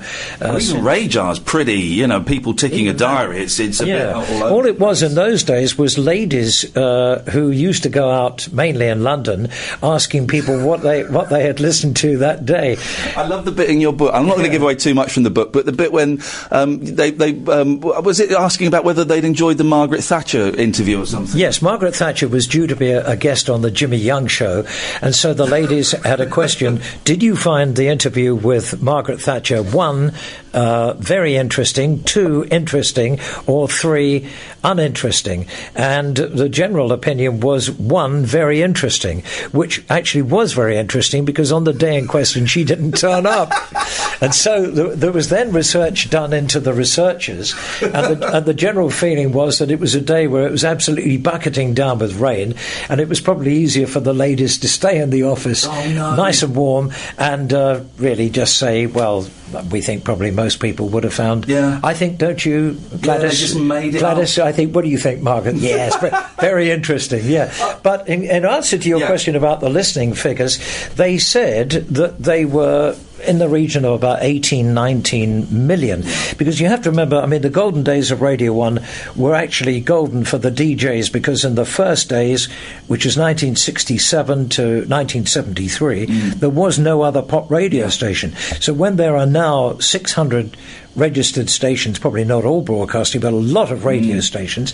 At that particular time, there was only 1. So every town and city you went to, everybody heard what you said on Radio 1 that day, and everybody watched the DJs on Top of the Pops. And exactly, you guys were stars. In some ways, you were bigger than some of the pop stars, the records that you were playing. When did you realise you'd become famous? Was there an incident where you I don't know, someone called out your name in the street or someone threw themselves at you? I think the most worrying time was when I started getting stalkers. Oh, did you? Yes. Yeah. And I had one woman who turned up. I was living in Barnes at the time, and this woman looked my name up in the electoral register, turned up at my house and threw a brick through the window. Wow. The only thing was she'd got the wrong David Hamilton, and some poor chap was sitting there with this great hunk of masonry just landed on his carpet. Yeah. And the policeman who arrested her, happened to be a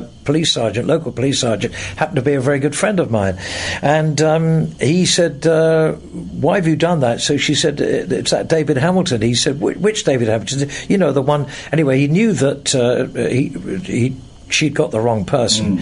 So she appeared in court, and I think it was the magistrate said, why did you do this? And she said to him, it's none of your business. Really? Yeah, wow. And she used the in court. Yeah.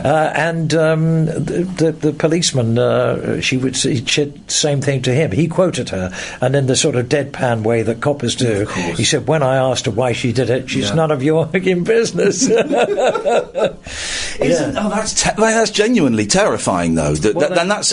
People quite often think of stalking as a new phenomenon, but if you had nut jobs then. Well, she turned up again at Broadcasting House, and Paul Burnett, who was another DJ who's unfortunate to look a bit like me, came out of the building, and she ran up behind him with a can of yellow paint and threw yellow paint all over him. So he was done from head to toe in yellow paint. Looked a bit like a canary. And as he turned round, she said, "Take that, David Hamilton." And he said, "But I'm Paul Burnett." So she got come back after that, is there? No, she got the wrong man twice, and this time when she appeared in court, she did give an explanation, and the magistrate said, you've got the wrong man twice. Why did you do that? And she said, he's sending me telepathic messages over the radio. And he said, saying what? And she said, saying that he wants to tamper with parts of my body. Wow. Do you know what? I've had someone who thinks I'm sending them secret messages through the air and things. That's the dark side of the intimacy that radio creates. You will get it particularly at night. I think you get that sort of where people tend to be on their own, a bit lonely at night. This may be somebody seeing you as I'm assuming it's a she. I mean, I don't know. Yes, this was a while ago, and it was. And she's seeing you as her bedside companion. Yeah. It's the power of radio. I tell you where I learned about the real power of radio and the intimacy that we talk about. Terry Wogan, I grew up listening to him as a kid and never really thought anything of it. And then I came back to him as I was older. And he was the master at that. Hello, listener, dear listener, just always talking to that one person, and I learned so much just from that, dear listener. Very nice man too, by the way. I've got a chapter on Terry, as I have all the others in the book. And I remember once he said to me, "I want you to play in a charity cricket match for me at Taplow." So I said, "Well, Terry, I haven't played cricket for 20 years." He said, "If Isla Sinclair can play, you can play." So there was no answer to that, and we had a very pleasant day. Terry scored the winning run with a 6 over the boundary, and having played cricket for 3 hours, we then spent 6 hours in the bar, I think. So, but no, you see, Terry was an example of what you heard on the radio was what you actually got in real life. He was a very, very nice man. Yeah. I think you're about to get called in a second to... we've got a couple of minutes. We'll wait till they call in, and then we'll let you go. Because we can come back. Okay. Well, this is just to put this in some perspective, we've just heard the news a couple of hours ago that Bruce Forsyth has passed away. 89, I think? Or was it something like that? Did you know him then? Were you... Yes, I knew Bruce. The last time I saw him, funnily enough, was at an event at the House of Commons, and my wife danced with him. My wife is a great dancer, and she's a great fan of Strictly. And she used to teach. When I met her, she was a aerobics teacher, and so she and Bruce were doing a few steps together at the House of Commons, and she was very thrilled, and of course told all her friends after I danced with Bruce Forsyth. Of course, as you would. Everyone loves Bruce. You can't not love Bruce. Fun is the thing I get from this book. You guys had a lot of fun at Radio 1, and it came over on the airwaves, but you must have enjoyed yourself. We did have a lot of fun, and we had a lot of fun on the air. Radio 1 road shows were great fun, going out and working to crowds of people on a beach. You'd have maybe 5,000 people, and all they're seeing is a DJ with a couple of decks playing silly games like, Spot the Mileage with Smiley Miley and bits and pieces and stuff like that. There were a lot of pranks that went on the road shows. There were a lot of funny beds that were made up. You get, what do they call, apple pie beds? Apple pie beds. It was all that went on. And what was amazing was the things that people did to each other in studios. I mean, it's like in a studio. We had people pouring water over people. We had people setting fire to people's scripts. I mean, how dangerous? You mentioned that in the book. Yeah, how dangerous was that? So someone's holding a script and somebody said, set fire to it. We had the new DJ. We had Mooning. Oh, I think that's your cue, David. I don't know. I think that might be your cue. I can hear somebody. Should we go and see? Hello. There's lots going on. Now's an excellent time to have a little pause, I think. This is very exciting. I'm just sat in the control room while David... Who's he doing a link up with? So BBC Radio Kent. Radio Kent, OK. So this is a live link up. This is very exciting. Obviously very sad because it's about Bruce Forsyth passing away. But for a radio nerd like me, this is genuinely very thrilling. Good afternoon, Dominic. Yes, a very sad day, the loss of one of the great entertainers of the last few years. I remember the first time when he starred on Sunday night at the London Palladium. What's amazing is how much like David Hamilton he sounds like. I know it's a really silly thing to say, but, it sounds like David Hamilton. I worked with him a few times. The last time I saw him was about 2 or 3 years ago, and it was at 10 Downing Street. It was a charity event there, and my wife's a great fan of Bruce's, and my wife, when I first met her, was a dance teacher, so she asked Bruce if they could do a few steps together, and of course he was up for it. So there they were, the two of them dancing at 10 Downing Street. I've never heard the end of it, of course. She name dropped him everywhere to everybody about how she danced with Bruce at number 10, but that was the kind of guy he was. He's done. Bruce, of course, last performed here in 2012 when he shared a stage with... Shall I come back in, David? I'm going to go back in. Thank you.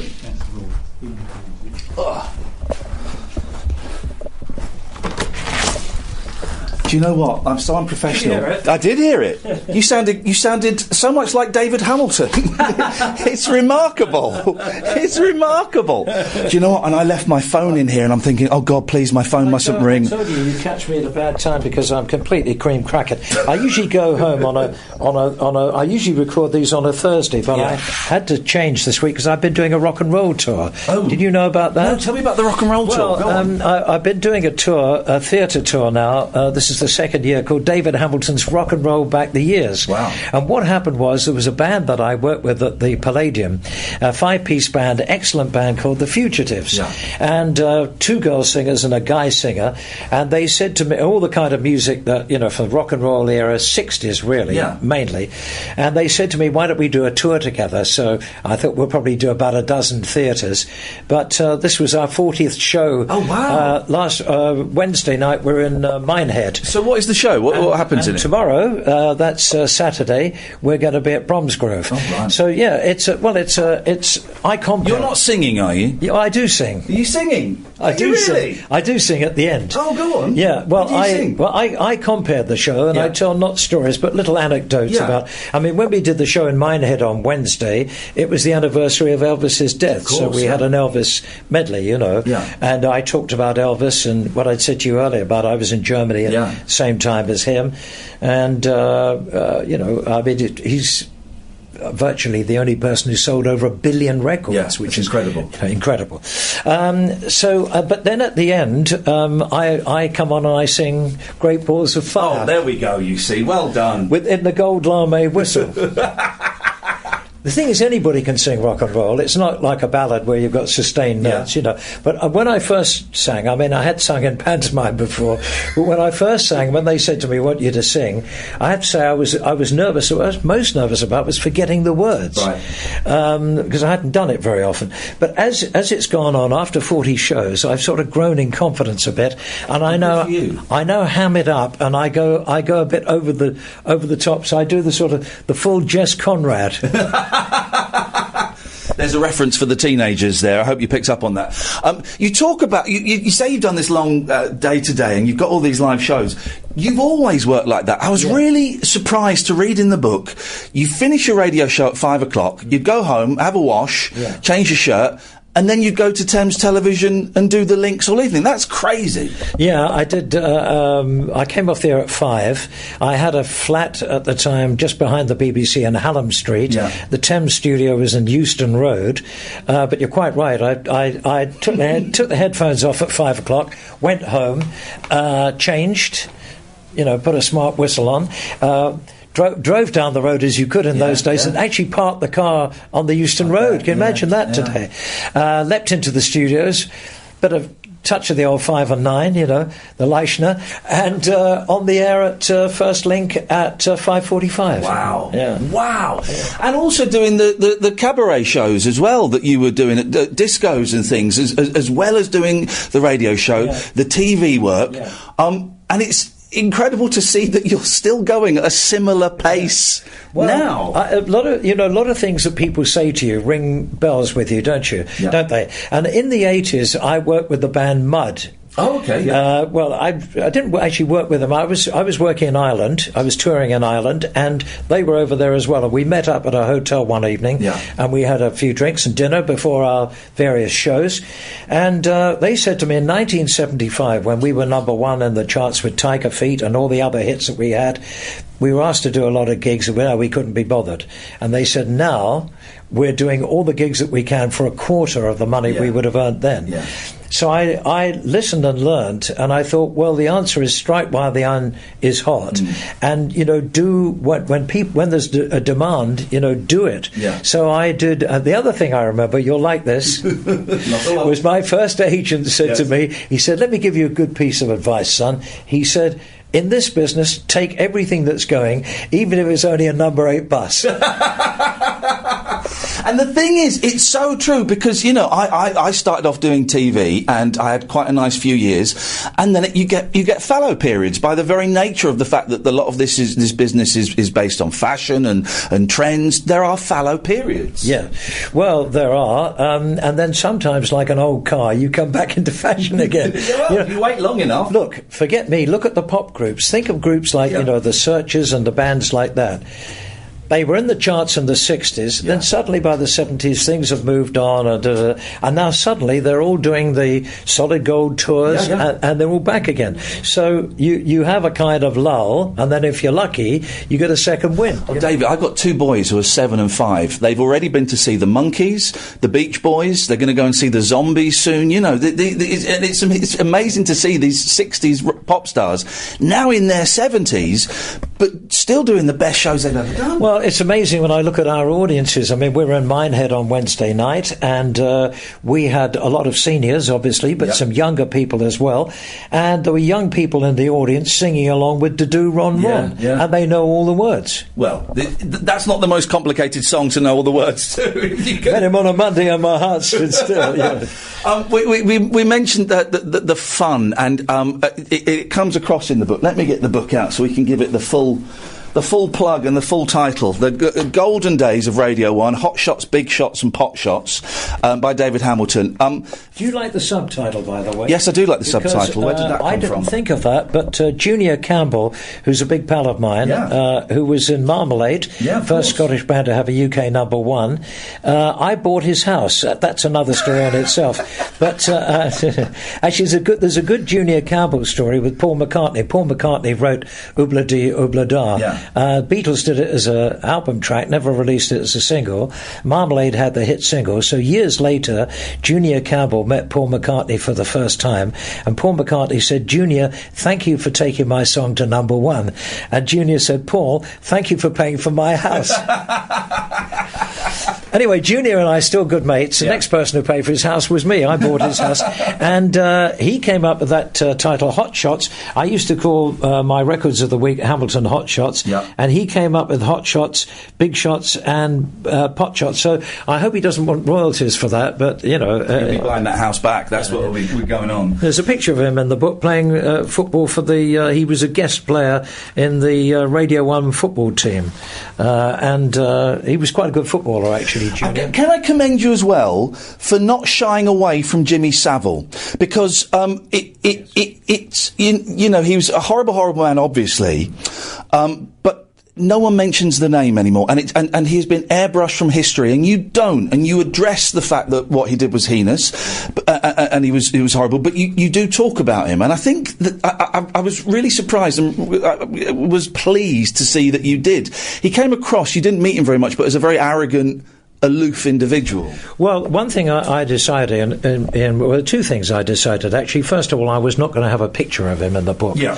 And I've actually got a Radio 1 calendar from 1977, and there's a blank space for 1 month, and that was where Savile was. Nobody wanted to see a picture of him. Yeah. But as you said, he was there, and I didn't feel that I could airbrush him out. I had to think about it very carefully, and so It's very delicately written. Yes, I wrote about him as honestly as I could. The thing was that he didn't mix with the other guys at all. He was very much a one-man band. He was full of sort of one-upmanship. There was a party that we had at one of the rare occasions when we did see him at the controller of Radio 1's house. He was the last to arrive, as though he'd been waiting in a car outside to see the last guest arrive at the house, and he came in an awful sort of, bling clothes, and he was all bling jewellery, and I don't know if he was wearing one of his shell suits, but he looked awful. And he walked in and he said, "Good evening, young man, good evening, young man, good evening, young man," to each of us, as though he didn't know our names. Maybe he didn't. And then he went up to the controller's wife and, kissed her all up. And he gave the controller about 50 minutes of his valuable time, and he was the last to arrive, the first to go, and when he left, one of the other DJs, I think it was Kid Jensen, said, "Now royalty have left, we can have a party." So that's how he was viewed. And we didn't really know what he was up to. We heard rumours, but you can't act on rumours. You can't go to the controller of Radio 1 and say, "I think Jimmy Savile is a paedophile." I mean, he'd have sacked me, and I had no evidence of that anyway. So, but this is what I have, and I'm glad you like that, and I'm glad you feel that I have tackled it, sensitively. No, I thought it was sensitively is the right word. One final thing, I love the fact you mentioned the calendar, that every year you'd all grab the calendar to see who was January. No, January was good. No, which was good, and which meant you were probably going to go. Well, it showed the insecurity of a lot of the all of us really, that nobody wanted to be Mr. January, because if you were Mr. January, there was a chance you could be gone in February. But if you were Mr. December, you knew that they wanted to have you for the full year. I think in this particular one, in the middle somewhere, I think. Yes, I think it was Mr. July or something, which was quite a nice sunny month. That's a pretty amazing shirt you've got on there. Yeah, well, it was, that's the kind of shirts that we wore at the time.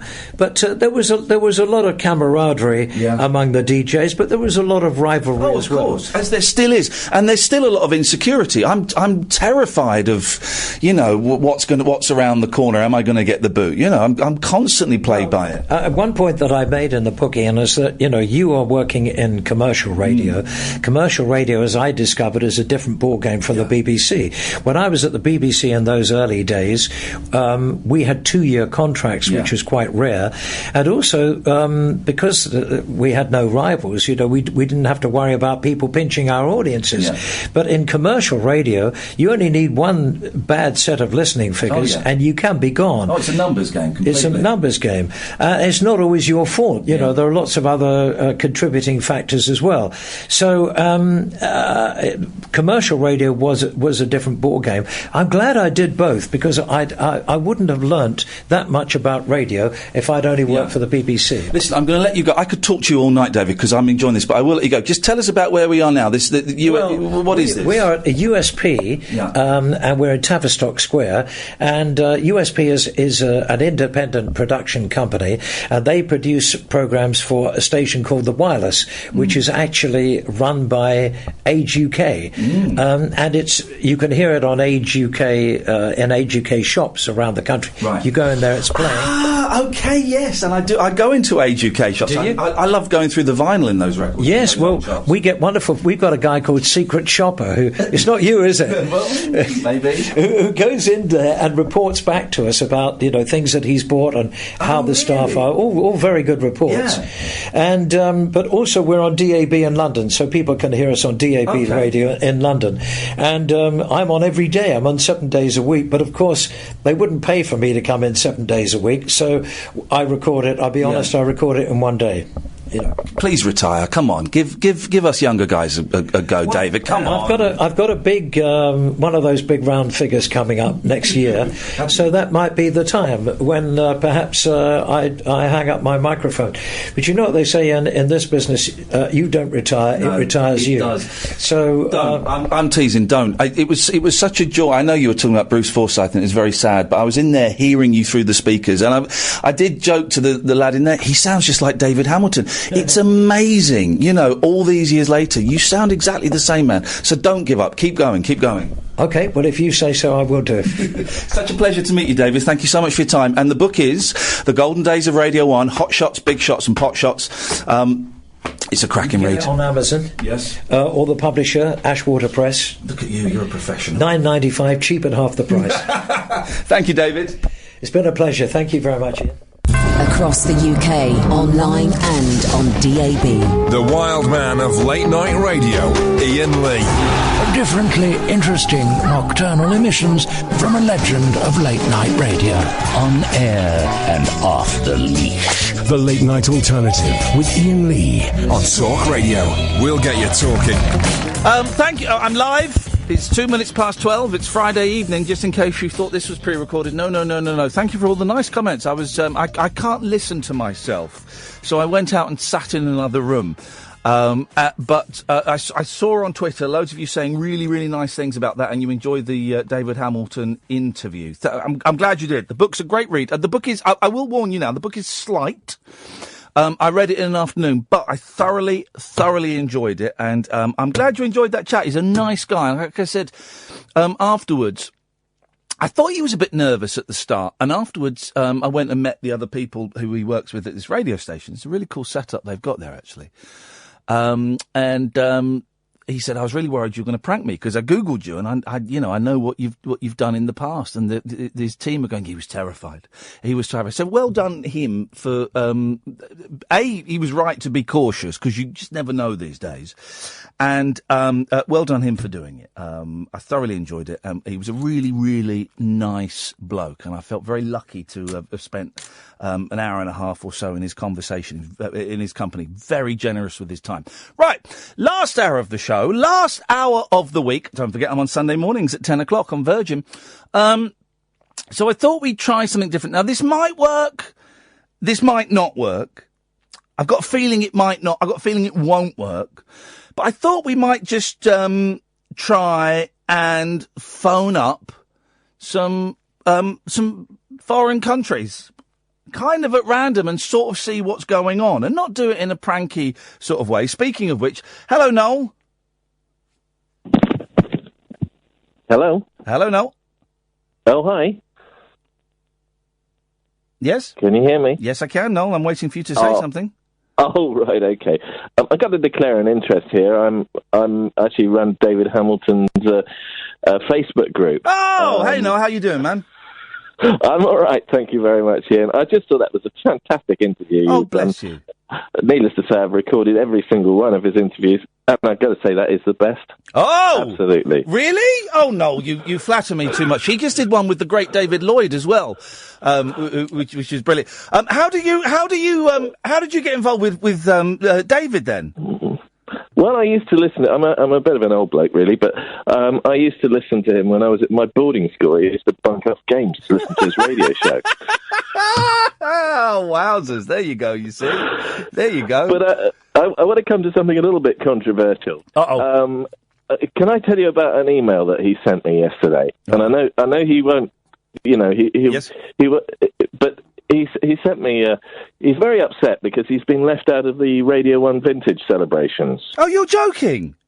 Yep. Well, hang on. First of all, what are the Radio 1 Vintage? This is the 50th anniversary thing, is it?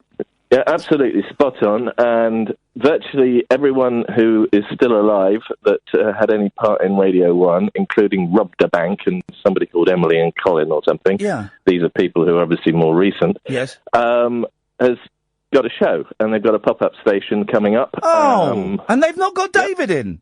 Nope. Oh, no, that's terrible. I know, and I think, like you're a real fan. I mean, he's such a lovely guy, David. He just is, Can I just read to you an email that he sent me, which I have put out on my Facebook page. It's very short and brief. Go on. He said, "No, Radio 1 have confirmed to me this morning they will not be taking part in the 50th anniversary broadcasts. In a statement today, a spokesman says it has been incredibly difficult pulling together a schedule that represents all 5 decades, and that has meant it has been possible to include it has not been possible to include every one of the hundreds of presenters that have been on Radio 1 over the years, DH. Now, to say of the hundreds of presenters that have been on Radio 1, how can they... He's no bit player, is he? No. How can they leave David out? That is... having worked at the BBC for a few years, on a much lower level than that, it just smacks of suits and people who have never made radio, have never been on radio, and don't really know the history of radio, making decisions and not having a clue what they are talking about. And don't get me wrong, though, I love the BBC. Even though they treated me abysmally, I love the BBC, and I think it's great. And when it's gone, guys, we're going to miss it, but that is an appalling decision. And of course you should have someone who, like he said in that interview, when he was simulcasting on Radio 1 and BBC 2, he would have had probably one, if not the biggest, one of the biggest radio listening figures ever in this country. Ever! And do you know what, Ian? In 1973 and 74, when independent commercial radio came in, Radio 1 had 4 big daytime presenters. It was Tony Blackburn in the morning. It was David Hamilton had the afternoon show. So I can't remember the Noel Edmonds, obviously. It was Noel Edmonds who had the breakfast show. 4 big presenters on Radio 1, including David with the afternoon show. And they went round all the towns in the country. Every time, like in Manchester, they're opening Piccadilly Radio. David Hamilton went there to actually be there, be amongst the public, to remind them of Radio 1 and to try and keep Radio 1's listeners. That was how important those guys were in those days to Radio 1, and I think it's terrible that he's been forgotten. What can we do? What can we do? I've got no contacts. I mean, I'm about to say, hey, let's do something on Twitter like that. Like I said to a guy yesterday, that never solves anything.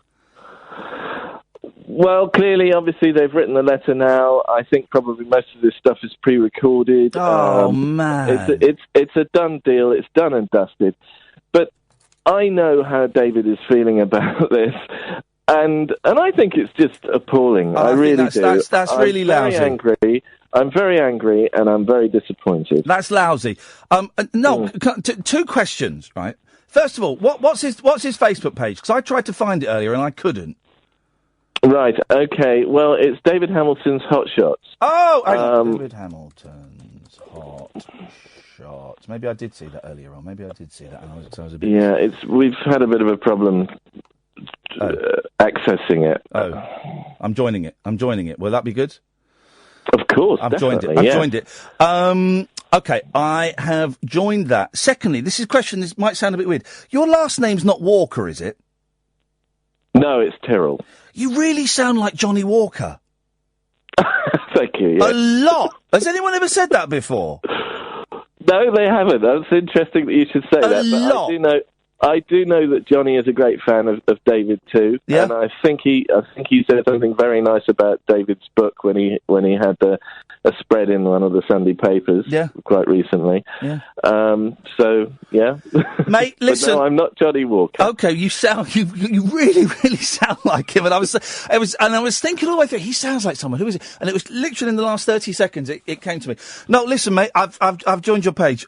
Please keep in touch and send my best to David. I hope he's happy with the interview, and I hope he's pleased with it. And I'm He will be, Ian. I'm absolutely delighted that you joined the page.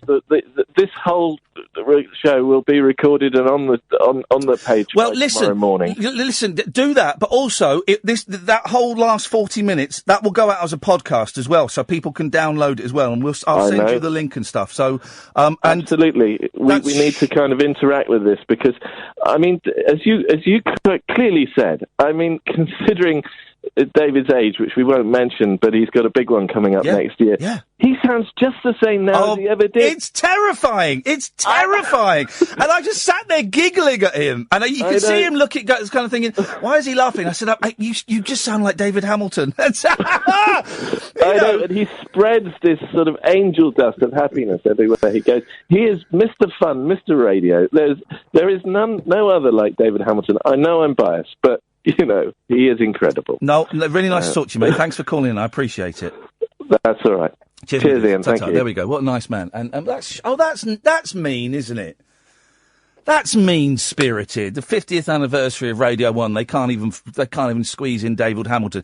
The thing is, right, I think he mentioned it at the start of the interview. I'm going to say it. A lot of those people are dying. You know, a lot of those people, they're not going to be around. He's 78, 79. Do you know what I mean? If we learn anything, I keep coming back to this. If we learn anything from 2016, it's we should celebrate these people while they are still alive. We're going to take phone calls. 0344 499 1000 is the telephone number. We'll take a break and then we'll see if we can phone some places around the world, shall we? The radio show where the owls are not what they seem. Do you or have you ever watched Twin Peaks? The Late Night Alternative with Iain Lee. We could be dreaming and meeting each other in our dreams. On Talk Radio. I do like those new trails and jingles. They've put the imaging team, is that the right word? I don't know. They've certainly put a lot of work into it. I appreciate that. Evening, Gerry. Hello, I love the old cart machines. I missed them. The cart machines, remember them? I'm not that old, mate. No. The first station I worked in was one in Milton Keynes called Horizon, FM Horizon 103.3. And they did have they had some carts in the studio, but I don't think they had a cart player. I'll do right. Memories. Have you been cured of Parkinson's? No. You sound normal. I don't know why. I probably went off for a couple of minutes. Hang on a minute. Have you been faking me for the last few years, pretending you've got Parkinson's? I wish. Wowzer. Or maybe you've been cured. Maybe the power of Christ has healed you. Christ Church. Church is ain't that broken. The power of Christ Church has healed you. No, he's that bloke. He's that bloke who comes on speaking about God all the time. Which one? Baby Jesus. Narrow it down a little bit, mate. They've both forsaken me now. The Geordie bloke or Scottish bloke, I can't remember. The Scottish bloke, Ken, he doesn't call me anymore. He sent me a letter that I might read out next week when Kath's here. He said I've got to die before I can enjoy my life. Which is a bit of a bastard. Well, yeah, exactly. We've used up. We're starting to use up next month's swear words as well. So everyone, just watch yourselves, guys. No, it's not swear word. Yes, it is. Don't get clever with me, boy. Don't get fresh with me. You made a mistake the other day. You said you were older than me. I am older than you, so I can give you a clip round the ears. I'm younger. You're younger. How old? You're 43, aren't you? 46. Oh! I'm older. I'm a couple of years older. Gerry is an old man. Gerry is an old man. I've lived a life that's full. Travelled every year. Yeah. I'm doing well today. My voice sounds pretty clear. You sound fine. I think you might have fixed. I think it might have all been in your head, sunshine. This Parkinson's. No, I don't think it is. I still can't walk very well. Pull down. Well, I don't know. Walking's overrated, I find. It's good when you walk. Because you've been stuck in a wheelchair for 10 years. It's good to walk. It's like a miracle. Maybe it's Ken again. What? Ken again with these miracles. Baby Jesus. It's a miracle. It's a miracle. A true blue spectacle. The miracle is you. Ooh. How was your mum doing? You went to see her the other week, didn't you? She's all right. I went and popped round and saw her earlier this week. I took the dog to see her. She's fine. You know. I was going to take her to the pictures next week, but they're only showing Dunkirk, and I don't really fancy seeing that. So I like to look at Tom Cruise one. Oh, that looks rubbish. I know, it's my sort of thing. Pablo Escobar. Yeah, well, Mum might enjoy it. I mean, she enjoys Spider-Man, so she'll enjoy any old rubbish, it seems. I like him a DC man. Huh? DC man. Hang on, I always get confused. Marvel is Spider-Man, DC is Superman. The DC films are boring, though. Marvel films are better.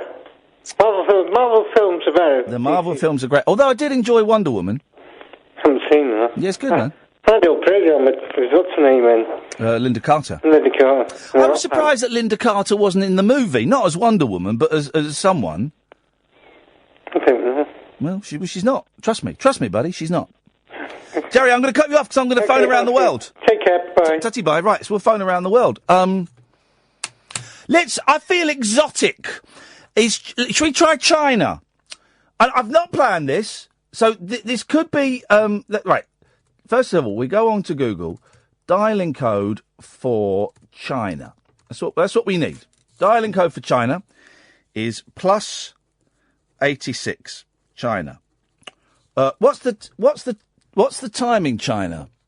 We type in time difference for China, because then we'll know if they're 7 hours ahead, so it's 7:20 in the morning in China, and they're Chinese, obviously, it's China, didn't need to say that was stupid, so they will be, they'll be up, they'll be at work, of course they'll be at work. Okay, what should we call in China?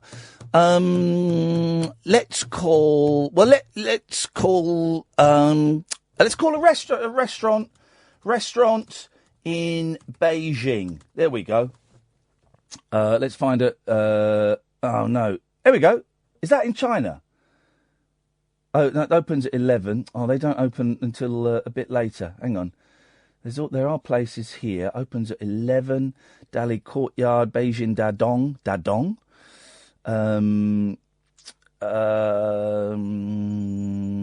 What's going to be? I might have picked. I told you this could be a car crash. I might have picked a dud thing. You can suggest on Periscope, by the way.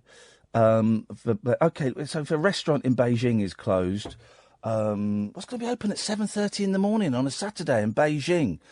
Phone shop, mobile phone shop. Let's try a mobile phone shop. Isn't it funny? Look, isn't the internet funny? You can get all these places. All right, let's try a mobile phone shop, shall we? Let's try D-phone. We'll do a hotel. We'll try a hotel. Well done. Someone out there is thinking. So we go 008610. This might not work, by the way, guys. I'm expecting the next hour to not be a lot. And you're welcome to call in, by the way, if you want to. Let's try.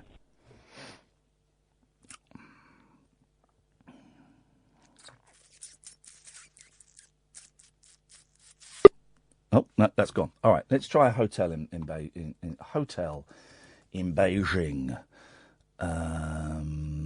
We don't want anything too swanky. There we go. The Jinghai Jinjiang. That sounds like I'm being racist. I think that's actually what it's called. The Jinghai Jinjiang. You pronounce the X's as Ching, don't you? Do you? It's a ch. So let's try this. 008610. 5. No, we're not doing. I'm not going to go. I don't want to talk to Periscope because we did that yesterday. People are suggesting on Periscope we do it. 3388. Let's try. So we're phoning the Jinghai Jinjiang Hotel in Beijing. 61 Jimbao Street. 你好，西安锦江大酒店，西安锦江 Hotel。 Hello, do you speak English? Do you room reservation? Do you speak English? A little. A little. I'm on the radio in England. We're on the radio now in Great Britain, and I just wondered, what is Beijing like? Is it good? I'm sorry. I don't understand the map. Put you through to the room. Okay. Manager. Oh, yes, please. Thank you. Thank you for calling. Thank you. Let's see what happens. She was nice, wasn't she? She was nice. Hello, do you speak English? I'm sorry. Just a little moment. Oh, I wish I could say something in I don't know, Cantonese? That's the most common one, isn't it? Or is it Mandarin? I wish I could say something to her. Good morning, 3,714, 你好. Ah, ni hao. My name is Iain Lee.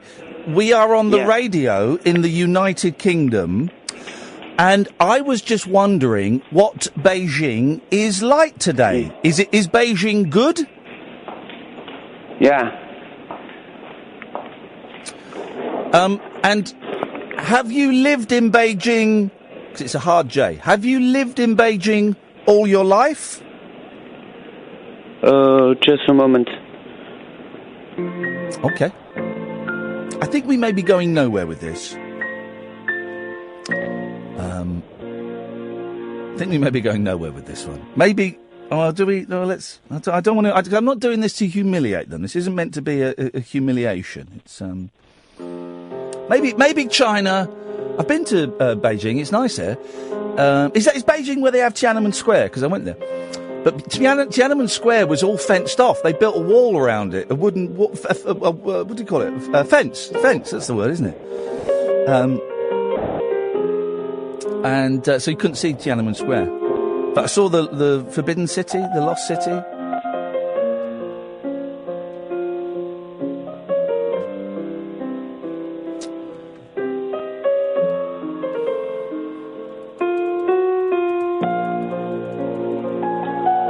Feeling we may be on this music for a bit.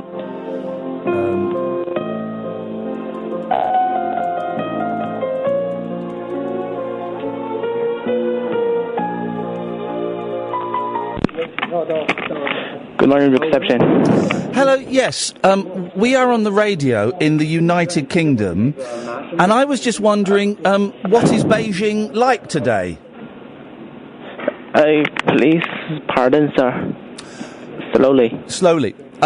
Do you live in Beijing? Tomorrow you live today you live in Beijing. Do you live in Beijing?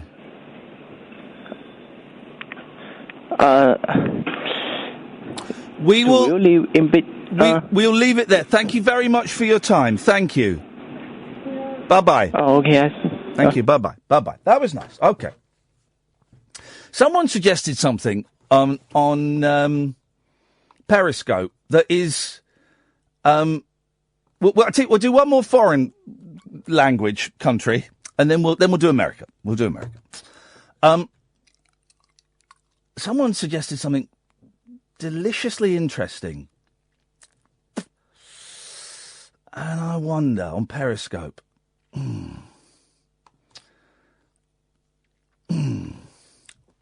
All right, let's give this a go.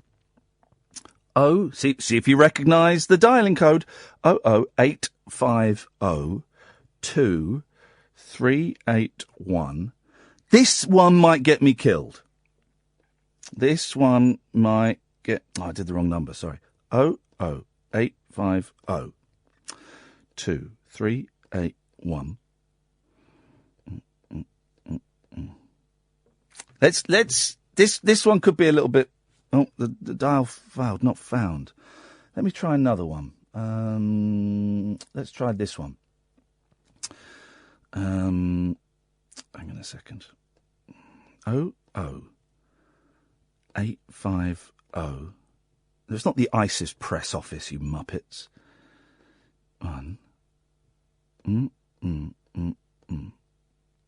It's North Korea. We're ringing Pyongyang, North Korea. Sorry, the number you dialed does not exist. Yeah. Please check it and dial again. Okay, that's North Korea. Let's try North Korea one more time. Then we'll try somewhere in America where we're likely to look at. A lot of these hotels don't have phone numbers. Isn't that isn't that telling? Let's have a little look. A lot of them don't have phone numbers. That's freaky. Here we go. This one. Let's try this one. If this doesn't work, we'll go to Texas, I think.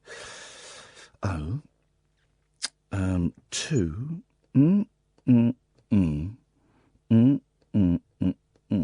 Okay, so this is a hotel in Pyongyang, North Korea.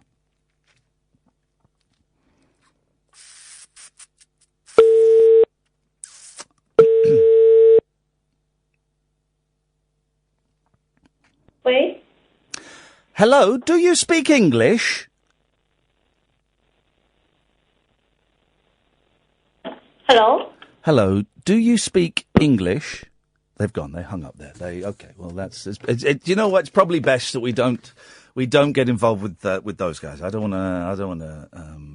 Don't call North Korea. They will log your number, locate you, and kill you. No, by the time they've logged the number and located, it'll be Paul Ross or, fingers crossed, Julia Hartley Brewer.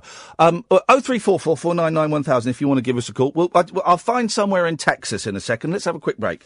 It's electric, it's eclectic, it's always rule-free. It's the late-night alternative with that man, Iain Lee. On Talk Radio. Here we go. We're going to go to Houston, Texas. And we're going to go to the executive. I like the sound of that. That's classy. Adult Video Theatre. That's where we're going to go. It's in Houston, Texas. It's open 24 hours. Imagine. So if you got the raging horn at 3:30 in the morning, you can go to the executive. Beautiful. Let's give these guys a call. We'll try this for a bit longer. If we don't have any success, well, it's my mantra. Don't be afraid to fail. It's, if we can't, in the last half an hour of a show on a Friday night, if we can't try something a little bit different, then when can we? Really? 462 5152. Let's see what we get here. Let's see what we. Here we go.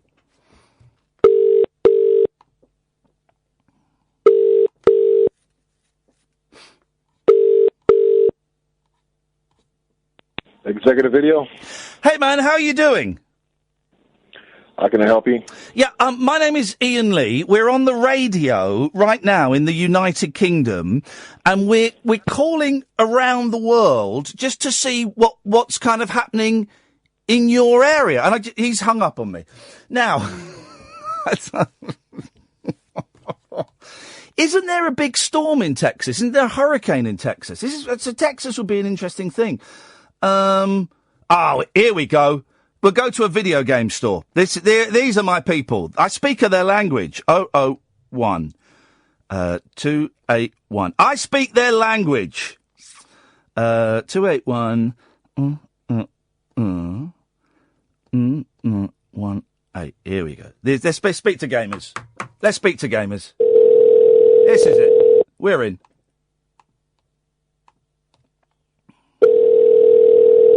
Oh, look at this. Oh, they've got really old gamers. Retro stuff.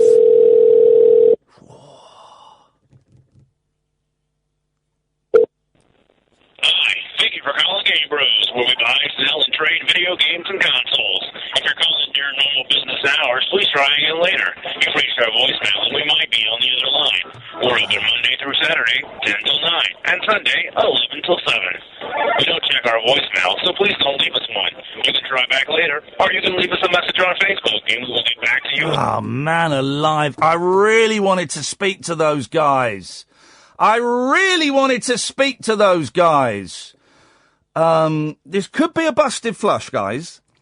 Let me try a couple more, and if it's not worked, then we put it to one side, and maybe we'll try something else.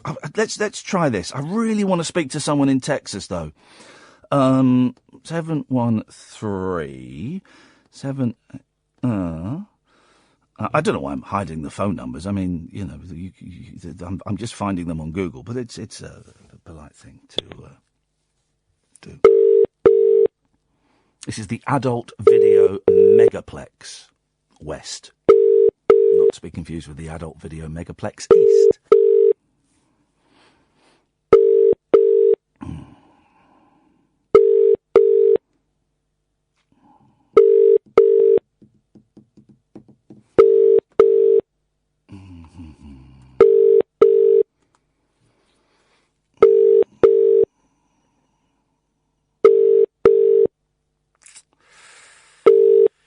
Could be a busted flush, couldn't it?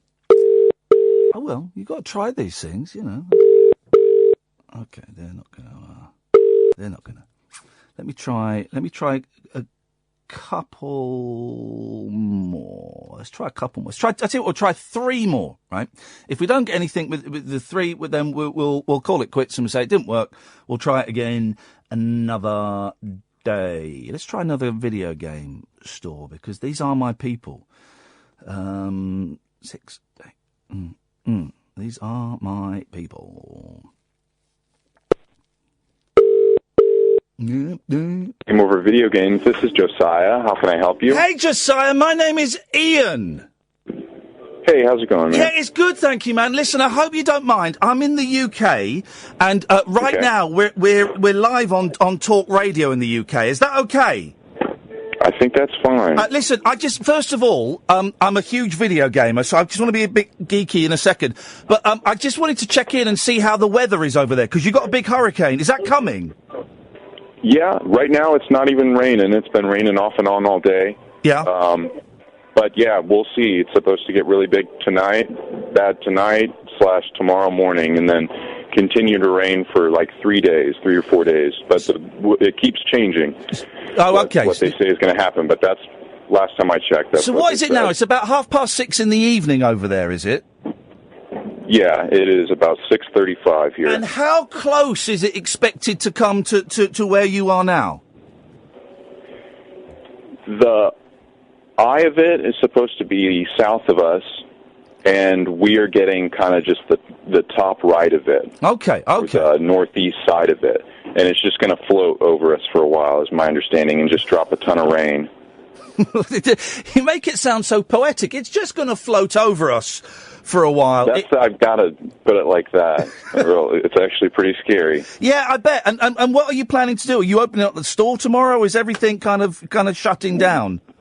Right now we're supposed to be open all weekend, but it's just, you kind of play it by ear. Yeah. Even if we are in here, it'd be doubtful that there would be customers, but we'll see.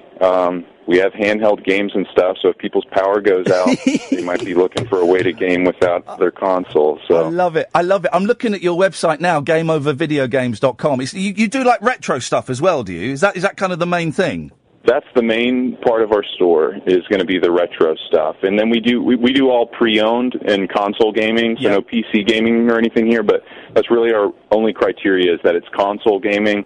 We do use, so our PS4 and Xbox One sections are pretty small. Yeah. And then some of our larger sections are the retro sections, cartridge-based stuff. Man, I'm looking at your website now. Look at this. You've got an Atari 2600. You've got the NES. You've got how much stuff have you got in that store? I couldn't tell you. We've got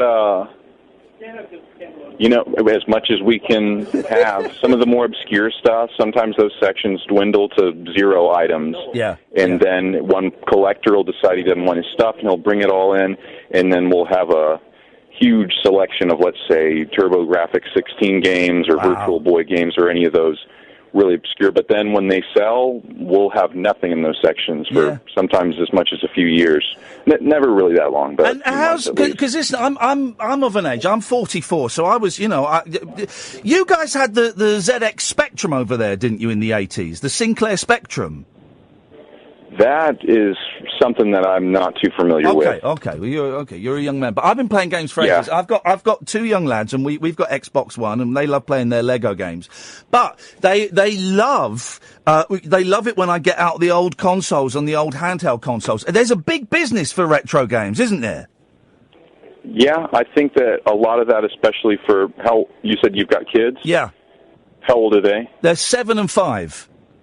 Yeah, I think that because of the internet, and especially YouTube, there's this huge, even people that don't, I'm 24, so I was born in 1992. My first system, even though it came out in 85, was the NES. Yeah. And that's my first memory.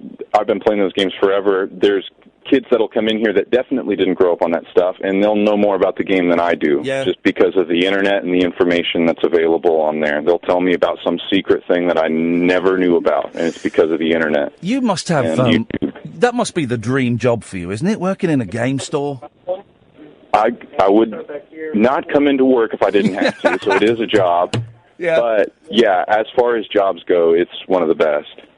Hey, listen, man, I really appreciate your time. Gameofvideogames.com is the website. Everyone go and have a look at it. And I hope everyone is safe and secure over the next couple of days, man. I wish you luck. Thanks, man. I appreciate it. Thanks a lot for your time. Take care. There we go. Thanks. There we go. What a nice gentleman. What a nice gentleman. I enjoyed that. We got one hit. Want to go for two? I'd like to call Europe, but they're going to be a couple of hours. What would be open? I don't want to call it a hotel. Hotel's a bit dry. What would be... Someone's suggesting a medicinal marijuana place in Washington. Really? Because marijuana's legal in some places, isn't it? What would be open? A bar. An emergency plumber. He's typing on the screen. A bar in Hamburg. Very naughty city. Should we call a bar in Hamburg? Let's have a break, and I'll see if I can find us a Hamburg bar. The radio show for people who know the best part of the day is the night. The Late Night Alternative with Iain Lee on Talk Radio. We'll get you talking.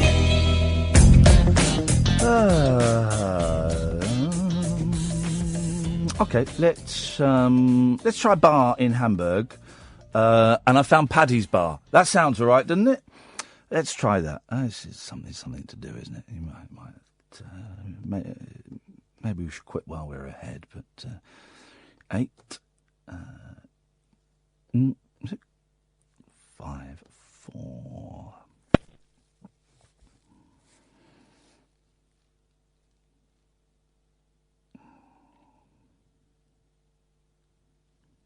See. Did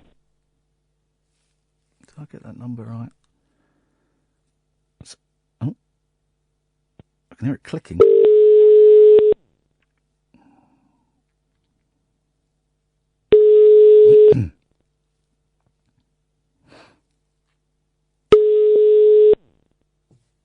There's a picture of Paddy's bar. Typical Irish bar in Germany. No,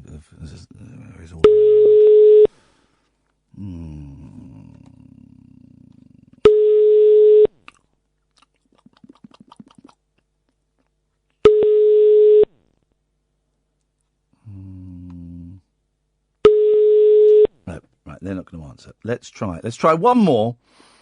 Oh, it's nearly the end of the show. We might as well just carry on with it. Let's try Tom's Saloon. It's a gay bar in Hamburg. 40280 6969. Right, let's try that.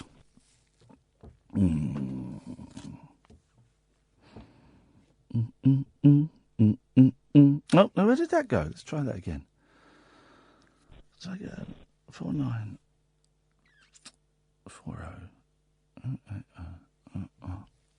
Nope, that one's not working. Let's try one more. Ah, dear. You all right with just doing this, guys? You don't mind me just doing this? We've got more Periscope viewers than we've had all evening. Let's try this place. This is open until 5 o'clock in the morning. These guys will be in. Oh, it hasn't got a phone number. Oh, Slut Club Hamburg hasn't got a phone number. That's a shame. I was going to give those guys a call. Let's try this. 4940. Oh, I did the wrong. This phone system is not particularly good for idiots like me. 6973.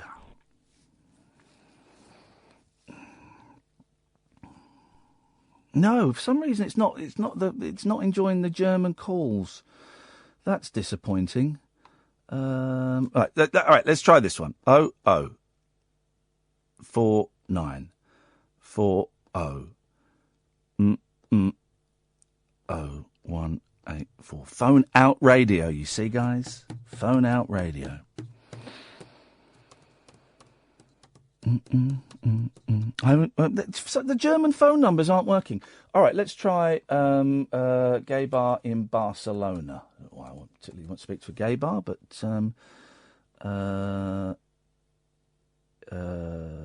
what's this? Let's try this. Okay, the Plata bar in Barcelona. Let's try this. This will be the last one. If this don't work, then we'll knock it on the head, and we'll put this as a fairly successful experiment. And maybe we'll do it again another day. 3, 6. Let's try this.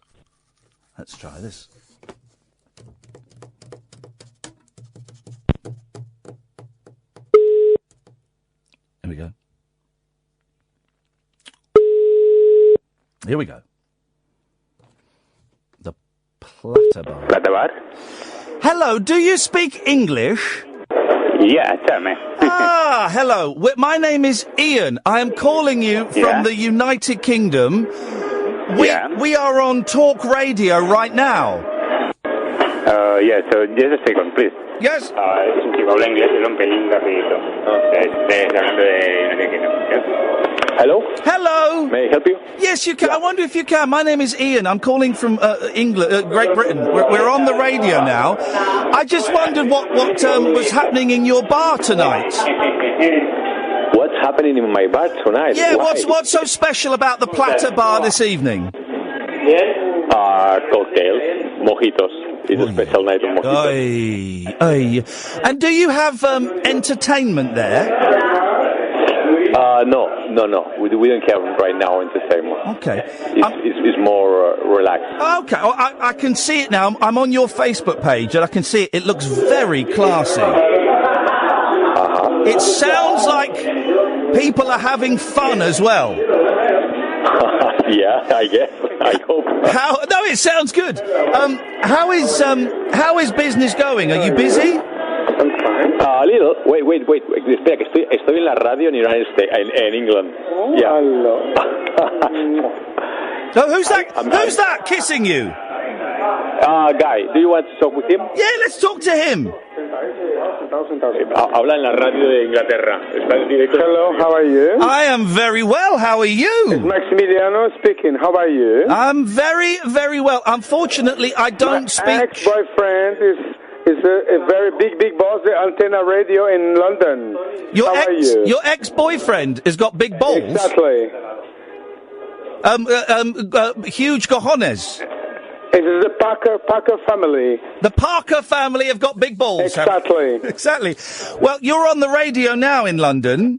Yes. So you have an Antenna Radio. We're on Talk Radio. Exactly. So are you single? Who are you? My name is Iain Lee. Okay. I have big balls as well. Okay, so anyway, I'm in the Platas Bar in Barcelona at the moment. I just arrived from the Café del Mar. It's not so very well, so anyway, I just come with friends. to have a drink, before we leave back home. So anyway. You went to the famous Café Del Mar? Exactly. Wow. Is it still, because it was famous about 20 years ago, is it still good, or is it a bit... No, it's not exactly the same. It's like in Ibiza. Yeah. But in Barcelona, it starts to be something in some way. So anyway. Yeah. So do you live in Barcelona? Yes, I live in Barcelona, between Barcelona, London, Paris, and Rome. Wow. But at that moment, I'm in Plata Bar. Is it Plata Bar? The Paca Bar, I'm in London, but I can see the Paca Bar on Facebook. It's very, very, very good. And I just come over from Café Del Mar. It was awful. Oh. And then I come here to have my drink, And you sound very, very, very, very drunk. Am I right? No, of course not. Oh, come on now. Of course not. Come on now. Hello. Hello, sailor. I beg your pardon. I beg your pudding, young man. So, are you on the look for a new boyfriend? No, I'm exactly now. I'm with my boyfriend, his friends as well. I just arrived here. Has he got big balls? Huh? Hello? Has he got big balls? Yes. Oh man! So hang on, have you Listen, got you? Did you? It's very nice. Where exactly you live in London? I have a house in South Kensington. Oh, you've got a lot of money, haven't you? Oh, I don't know exactly, but my family maybe. But dude, if you live in Spain and you've got a house in South Kensington and a house in Rome, you are loaded. Really? You're loaded. So, you must come to Barcelona, you must meet each other to have a drink. If you will you pay for me to come? Okay. I have my boyfriend. My boyfriend's a little bit,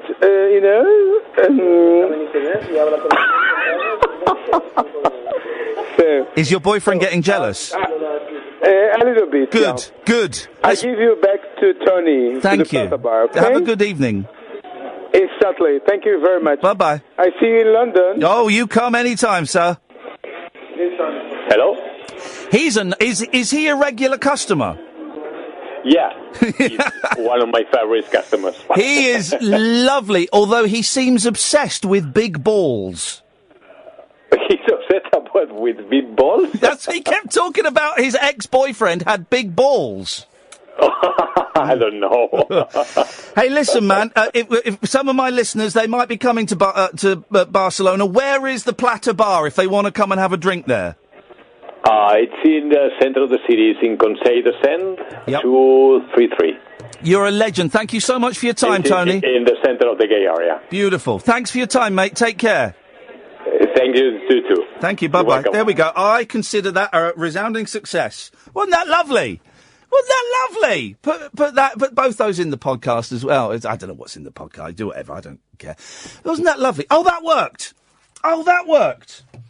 I haven't flirted with a gay man for years. Oh, it's been years since I've had a flirt. I enjoyed that. Well, it took about 40 minutes, but we got two really good calls there, didn't we? This is what I was hoping for, that we would, that we would get stories. And what we got was stories about a hurricane, retro video games, and big balls. Those were the stories that we got. I think there's... Excuse me, I'm a bit windy, Pops. I think there's something in this. I'm going to play this back to Kath, and we'll have a brainstorm. But I don't want to plan it too much. I certainly don't want to phone a place before. Maybe I could have a list of places that might be open. That might be the way to do it. But I enjoyed that. He's got a place in South Kensington, a place in Barcelona, and a place in Rome. Flippin' heck. He's loaded. I enjoyed that. That was fun. Dear listener, that's it, really. That's your lot. We've come to the end of the week. Kath will be back on Monday. Monday's a bank holiday, and we're going to do that thing on Monday that we did a couple of bank holidays ago, where we only have 3 callers on all night. So we'll have 1 caller per hour. Okay? We'll sort that out on Monday. Kath will sort that out. But that was quite interesting last time we did that. It's kind of a rip-off of the Beautiful Anonymous podcast, credit where it's due. But I think we do it slightly differently. Thank you to Sam. Thank you to Hayley for the last couple of nights. Excellent stuff as per usual. Don't forget that you can download the podcast of this show if you go to iTunes or your usual podcast provider. And if you type in Iain Lee Talk Radio, it'll come up. If your iTunes allows you to leave comments, if you can leave comments, if you can leave 5-star reviews, it really, really helps. It makes us a little bit more visible to other people. Also, there is another podcast that Catherine and I do, The Rabbit Hole. And again, if you go on iTunes or Acast or your usual podcast provider, type in Iain Lee, Rabbit Hole, Catherine Boyle, it pops up. Follow me on Twitter. Let's get all the business out of the way, shall we? Follow me on Twitter, at Iain Lee, IAINLEE. Come and join me on Facebook.com/Iain Lee. I think that's all. Yes, that's all I need to say. I've thoroughly enjoyed tonight. I've thoroughly enjoyed this week. But I'm looking forward to Kath coming back. I miss my mate. Virgin Radio, Sunday morning at 10 o'clock. Ta-ta!